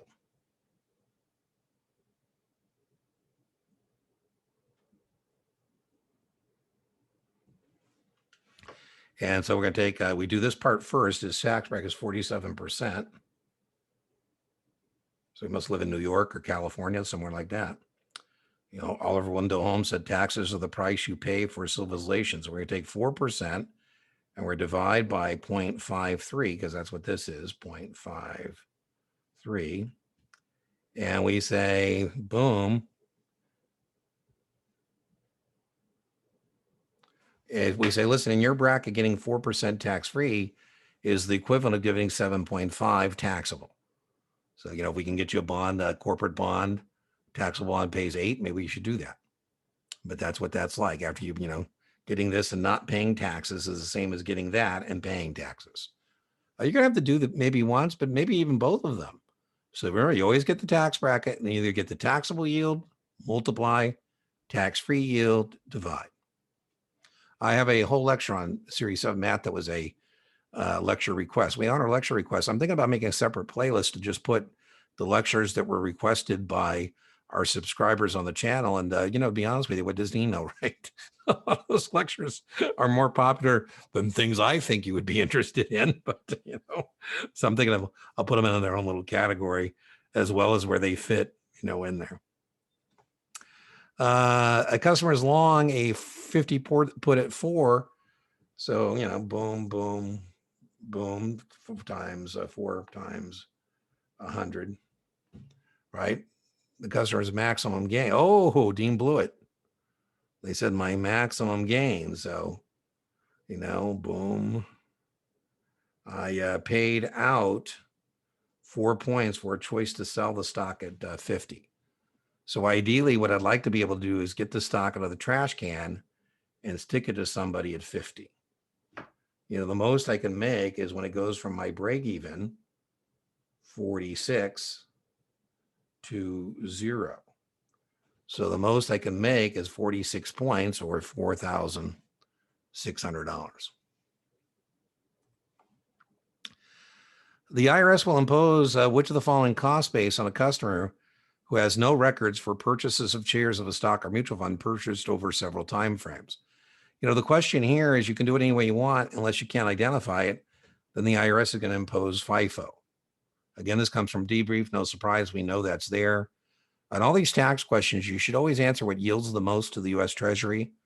Whatever yields the most to the U.S. Treasury is usually the right answer. So you can do it this way, that way, as long as you can keep good records. The holding period for control stock. Control stock is the stock held by insiders and their immediate family members. And so remember, if you are own control stock, you're a control person. Like you're, Larry Ellison at Oracle. He has a daughter, Meg, and son, David. They make movies. And they, who knows, may use their Oracle stock as collateral to do so. Anyways, this would apply to the siblings as well, the wife, the kids, the immediate family members. And the holding period, remember, for control stock under 144 is 6 months. So regardless of whether they bought that in the open market, it doesn't matter. However they got the stock, they have a holding period of 6 months before they're allowed to dump it into a public marketplace, because they have that short swing thing to comply with as well. A registered rep receives a text complaint from his or her phone from a customer. The trick here, this comes from debrief. There's no difference between a text and a written complaint. So you handle the complaint personally? No. You ignore the complaint because it's text and not received by mail? No. Just like any other written complaint, you inform your supervisors. Written complaints must be handled by a supervisor. So it doesn't matter. They get over and over again. FINRA and NASA said they make no distinction between how this communication is made, whether it's email or text or it's written communication, the rules apply. So we're going to file the complaint, in this case, the text, quarterly with FINRA, and it has to be handled by a supervisor. I love my D choice. Request the customer put it in written form and then follow up. After the account opening, how much do we send that? We did it every 36 months. That's a test question. Aim and shoot, point and click. All the following trade without accrued interest. Now, this is called trading flat, but in this debrief, the guy said, Dean, I remember you saying that that's called trading flat, but they didn't use that term. And so he said I was fumbling around a little bit. And so what I did here was, get rid of the term trade flat and just say, what he told me he saw, which was basically bonds that trade without accrued interest paid by the seller to the buyer, which is called trading flat, but he didn't actually get that term. Zero coupon bonds trade flat. Bonds in default trade flat. Makes sense because the whole point here of accrued interest is you're receiving a check. If the bonds are default, you're not going to get it. Income or adjustment bonds only pay interest when and if earned. All other bonds do indeed trade with accrued interest. So remember, it's an except question. And so all other bonds do trade with accrued interest, either based on a 30-day 360 T+2 world or a 365 T+1 world, depending on, whether it's a corporate or muni or whether it's a government security. I kind of like this one. At the time of issuance, which of the following always has both intrinsic value?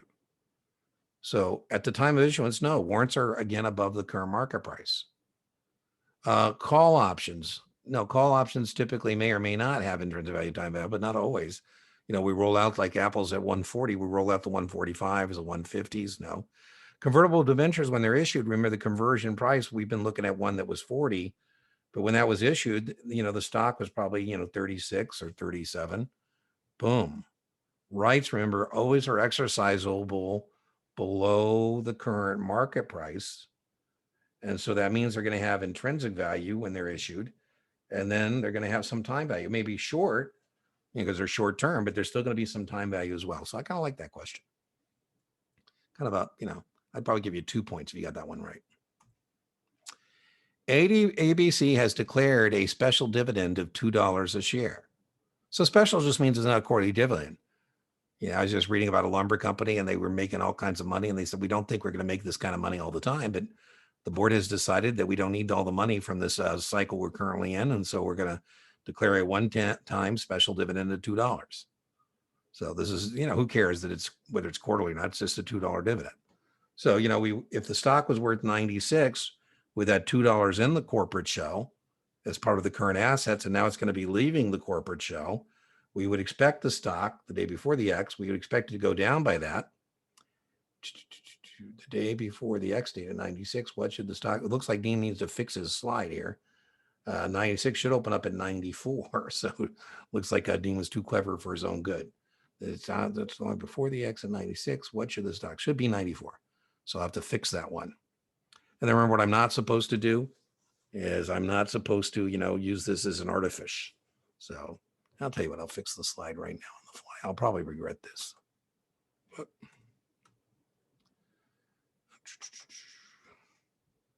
Screen stop. Let me go back to share the screen.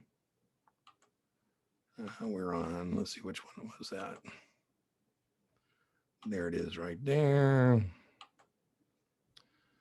At 96.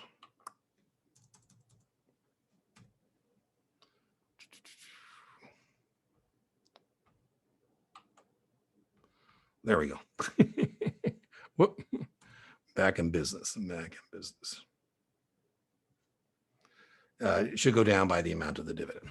If it, by the way, if it's at 94.01 or 02, then it would be, uptick, or 93, 99 would be a downtick. A convertible bond has a conversion price of 40. So remember, what you got to do then you get that is figure out what that means in terms of the shares. So that's 25 shares. What is the parity price of the bond? So the stock's at 50. So we take the 50, the current market price of the stock, and we multiply by the 25 shares.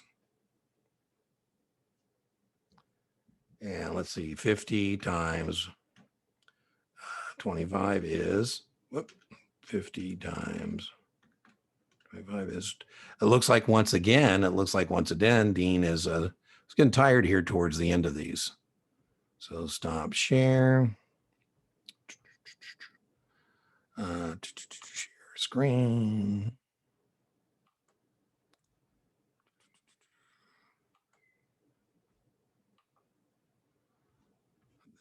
This one. And that should be 125 or 1250. Right, because when I take the 25 shares times 50, parity would be 1250, and bond speak, that is 125.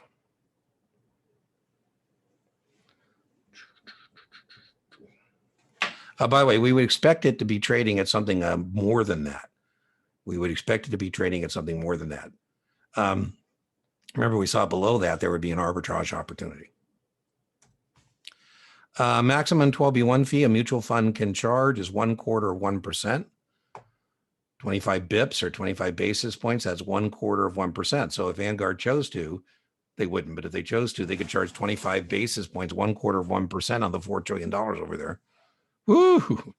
And in no circumstance is going to be more than 3/4 of 1%. Which of the following best describes or approximates a corporation's theoretical liquidation value? The book value, right? We don't assume we're going to liquidate, but that would be the book value. Par value is an arbitrary number we use to set up the books, whether it's, $1 for common stock, who cares, or 100 for preferred stocks, we do care, or 1,000 for bonds, we do care. Market value or market cap is that supply-demand relationship of the market price of the stock times the number of shares outstanding. We now have a couple mega caps. We have a couple companies that market values over $2 trillion. Woo! Right. So, and then I just made up D as a distractor. A customer is long 10, Apple December 155 calls it 4, and is short 10, December 145 calls it 13. So, what we need to do here is we need to net the premiums. And so this is going to be 4.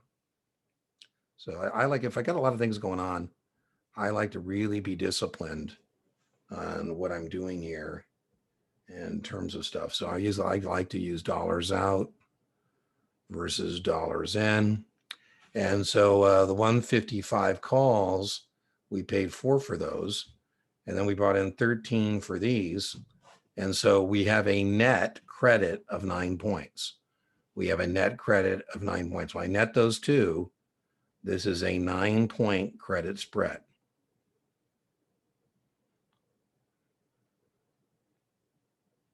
And to get break even in a call spread, we use CAL, and that stands for call add to the lower. So we're going to take the lower strike, 140.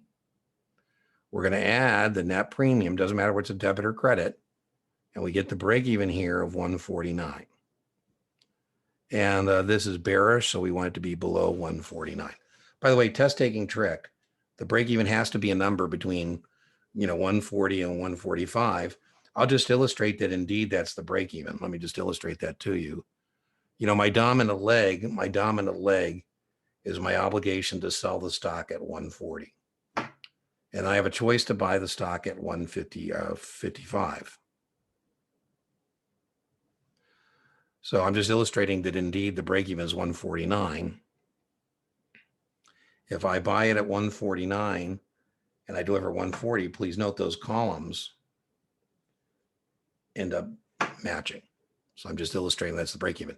What I'm saying here, by the way, kind of this is way north, but if you get really good at options,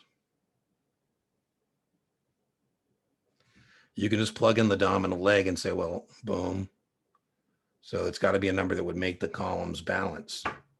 And you could just go through this until you got one that if you plug it in there, I'm just proving that indeed that is the break even. If you buy the apple at 149, deliver at 140, lose 9, you got 9, you break even. The easier way to proceed is CAL, and that stands for call add to the lower.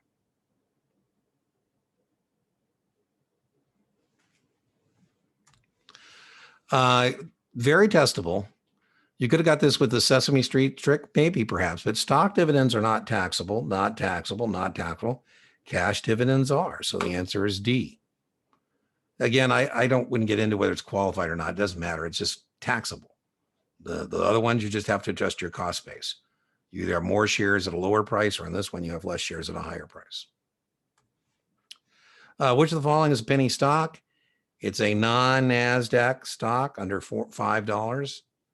So if it's Pink Sheet Bulletin Board trading 500, that's not a penny stock. If it's NASDAQ or New York under $5, it's not a penny stock. It's a non-NASDAQ OTC stock. And remember, they're going to get a monthly statement if they have a penny stock in their account. And then they're going to get a suitability statement unless they're an established customer, had funds with us a year or done 3 trades. Basis is intellectually the same thing as yield to maturity. So, here I'm saying that the nominal yield is 5%. That's what this means in English, in bond speak. That's the coupon, the 5s. That's the coupon. And this is yield to maturity. So here what we're saying is the nominal yield is equal to the yield to maturity. And so that bond is a bond at par, and it's not trading at a premium. Here's our next one. There is the nominal. That's what in bond speak that is. That's the coupon, nominal yield, fixed or stated rate of return, and it's less than the yield to maturity. And so here's our coupon. Here's our yield to maturity. This is a bond at a discount. Here the nominal yield is greater. This is the coupon, the fixed or stated rate of return. The nominal yield is greater than the yield to maturity. Boom, there's our line, right? So here's the 6. And here, there's current yield, there's yield to maturity. This is 5. That is indeed a bond trading at a premium, right? So that's where we're using our teeter-totter to determine which one of these bonds is trading at a premium. Which of the following is a debt instrument? Very much a test question. An exchange traded note is a debt instrument. Note, keyword note. The sponsor has agreed to pay you and you have default risk. The sponsor has agreed to pay you a return based on the index or whatever the underlying asset may be, gold, and they may or may not pay you. They may default. And so an ETN test question is a debt instrument. All the following have the full faith and credit of the United States government except. You should definitely know these do. You should definitely know those do. Nothing better than that. A customer is long one Apple December 140 call at 13 and short a December, looks like that's 6. I got my screen again is blocking that. So anyways, I think that's a 7-point debit spread. And remember, the gain and loss always equals the difference in the strike. So you can get rid of any of these that don't add up to, 15. So here I paid out 13 and I brought in 6. So my maximum loss is 7 and my maximum gain is 8. If I buy the stock at 140, which I have a choice to do, and I sell at 155, I make 15 points. I spent 7 to get going, and so I can make 8. All the following are an advantage of a mutual fund, except, yeah, you don't have tax control of your securities because you don't decide when to sell them. The manager does. So that's one of the disadvantages of a mutual fund. When you have individual securities, you decide when to realize the tax consequences. Here, the portfolio managers. Now, we're going to rate him on tax efficiency, but at the end of the day, he's not thinking about your personal tax return. Customer short an Apple 140, call it 13. At expiration, which price or prices will the customer make his maximum gain? So what we're trying to get here is that there's a floor here at 140. 140 or lower, the contract has no intrinsic value, and the contract will expire below 140. 140 or lower, you'll get to keep the premium of 13 points. Remember, that's 13 points on one contract, each contract governing 100 shares. That's called the multiplier. When is the option? Very much a test question. Remember, we give you the disclosure document. I say, I'm going to go back and try and get your account approved, and then you can do your first trade. And we have to have that option agreement back from you. So, a good mnemonic is DATO 15, right? I give you the disclosure document. I give your account approved. I do the first trade. I get back the option within 15 days. If that's not back in 15 days, I'm only let you do closing transactions. Mutual fund and real estate REITs are similar to the following ways, except, remember, no, they both have, die 90. But remember, a real estate investment trust has not securities, but rather real estate. All the following yields fluctuate in the secondary market, except the nominal yield, the fixed or stated rate of return, the coupon. The customer break-even put down is 46. If you're going to memorize break-evens, I always like to put a little arrow to remind myself where I want. This is a bearish transaction, so I want it down from that. By the way, I put this because this is true too, but I left it in there. Here's why I did this one. Sometimes people freak out, but I'm allowed to mark you wrong on right answers. The break-even is below 50. But given that you have a choice below 50 and 46, this is the most appropriate answer. So, they're on the test allowed to mark you wrong for right answers, given that there wasn't a better one. And so B is the tighter answer. It's the better answer. And so C would still be wrong, right? So, don't worry too much, but I'm just telling you that, distractors, not all the wrong answers, distractors are wrong answers. Some of them are right answers. They're just not the most appropriate answer. A legal opinion is done by a bond counsel. And what they're going to opine about is that they have the legislative authority to borrow money. The money, the municipal bonds are exempt from 33, and the interest they pay is federally taxed or federally tax exempt. So legislative authority, voter approval, for example, exempt from 33, no prospectus, no registration statement required. Interest is federally tax exempt. Now, the bond counsel will either give us a qualified legal opinion or unqualified.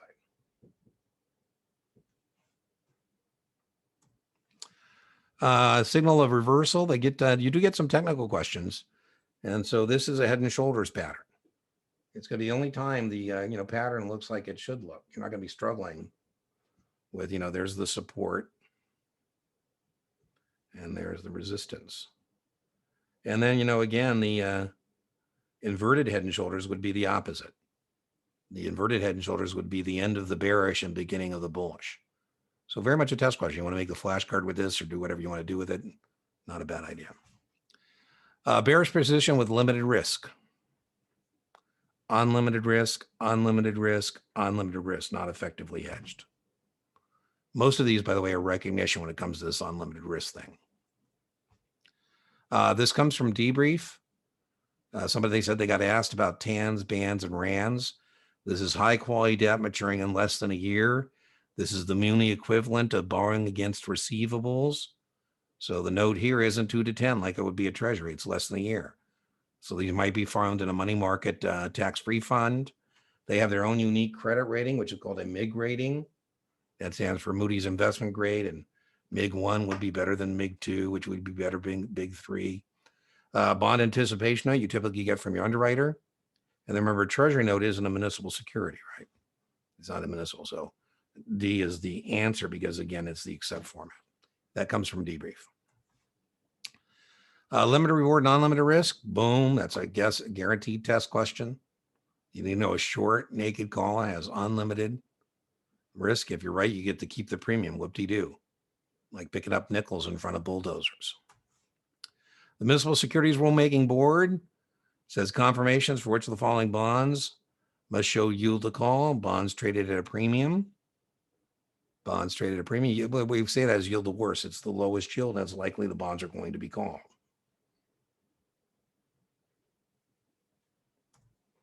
U.S. Treasury securities are a book entry. There is no physical evidence of the loan you've extended to the Treasury. They have you on the books. They send you the appropriate checks at the appropriate times. Most bonds today are fully registered, meaning, there's no coupons and, you just expect the interest check to hit your account semi-annually. We don't issue bearer instruments in the U.S. anymore, bearer securities, but in bearer securities, your physical possession presumes ownership. And then registered as to principal only means there are coupons and you have to clip them and take them to the appropriate instrumentality, the bank, to get paid. The answer is D as in dog. Used to be 70, now it's 50. That's called legislative risk. Realize when they cut it from 70 to 50. So a dividend of one corporation paid to another corporation is 50% tax excludable. All the following expose a customer. Again, this is recognition. Here you have a choice to buy back the borrowed stock. And that is an effective hedge. And you just got to recognize no longer has unlimited risk. Stupid, stupid, stupid. Because all of those expose you to unlimited risk. This is an obligation to buy back the borrowed stock. You don't want that. You don't want that. The options clearing corporation does it randomly. They're also the issuer and guarantor of all options.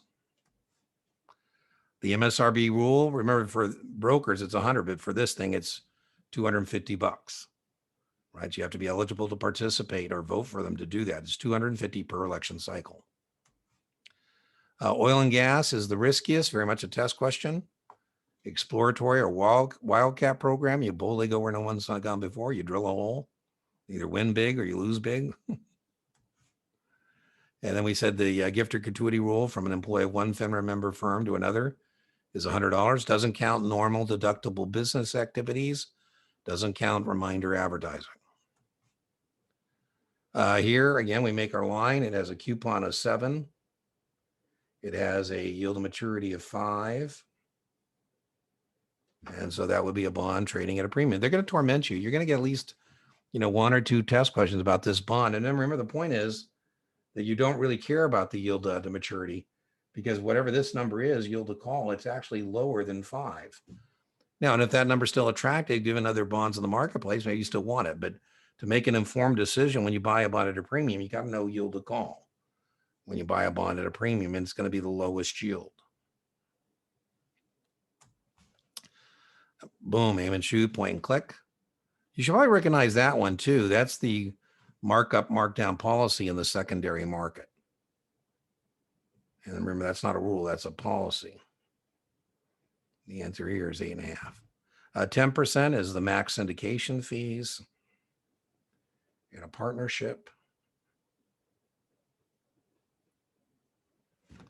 Right, so, that's very much like the test where the wrong answers could have been right answers to different questions. What is the maximum loss? So you're long the calls. This guy's a smart guy, by the way. If you're wrong, you're going to buy the stock at 155, which you have a choice to do. You're going to deliver the stock at 140, which you're obliged to do. You're going to lose 15 points. But of that 15 points, 9 is already in your account. So you're just going to lose 6. By the way, that's a lot smarter than just doing these naked calls at 13. And then remember, if you lose 6, by the way, let me just set that back up again. So here's our T.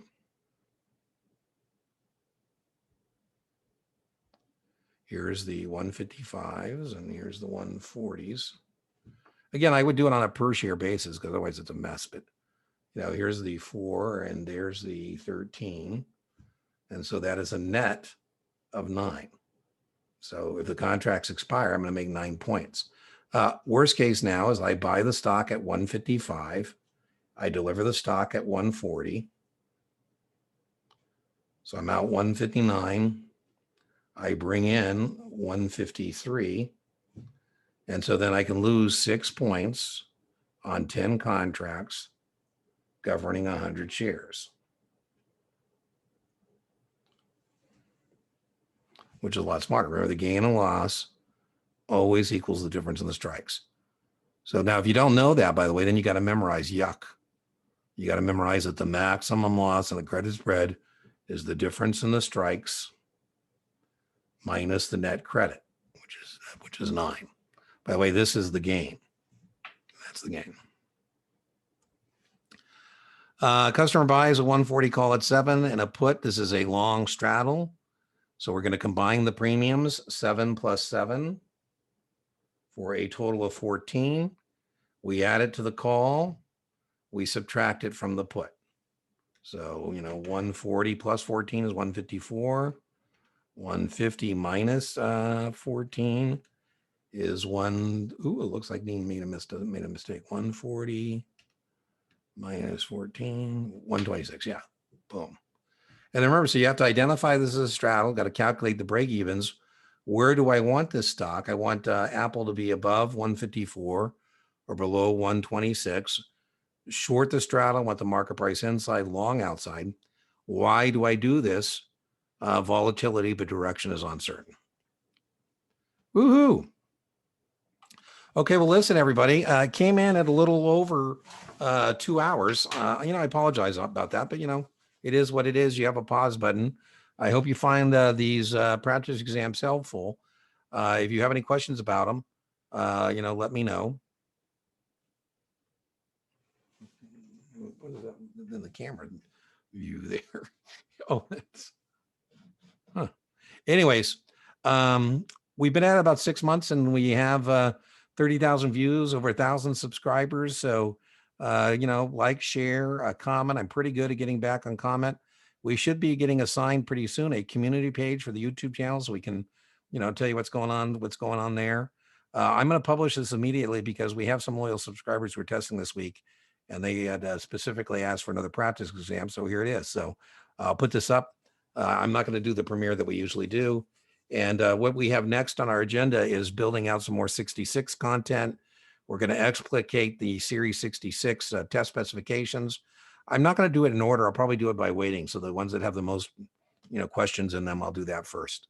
Okay. Oh, I almost forgot.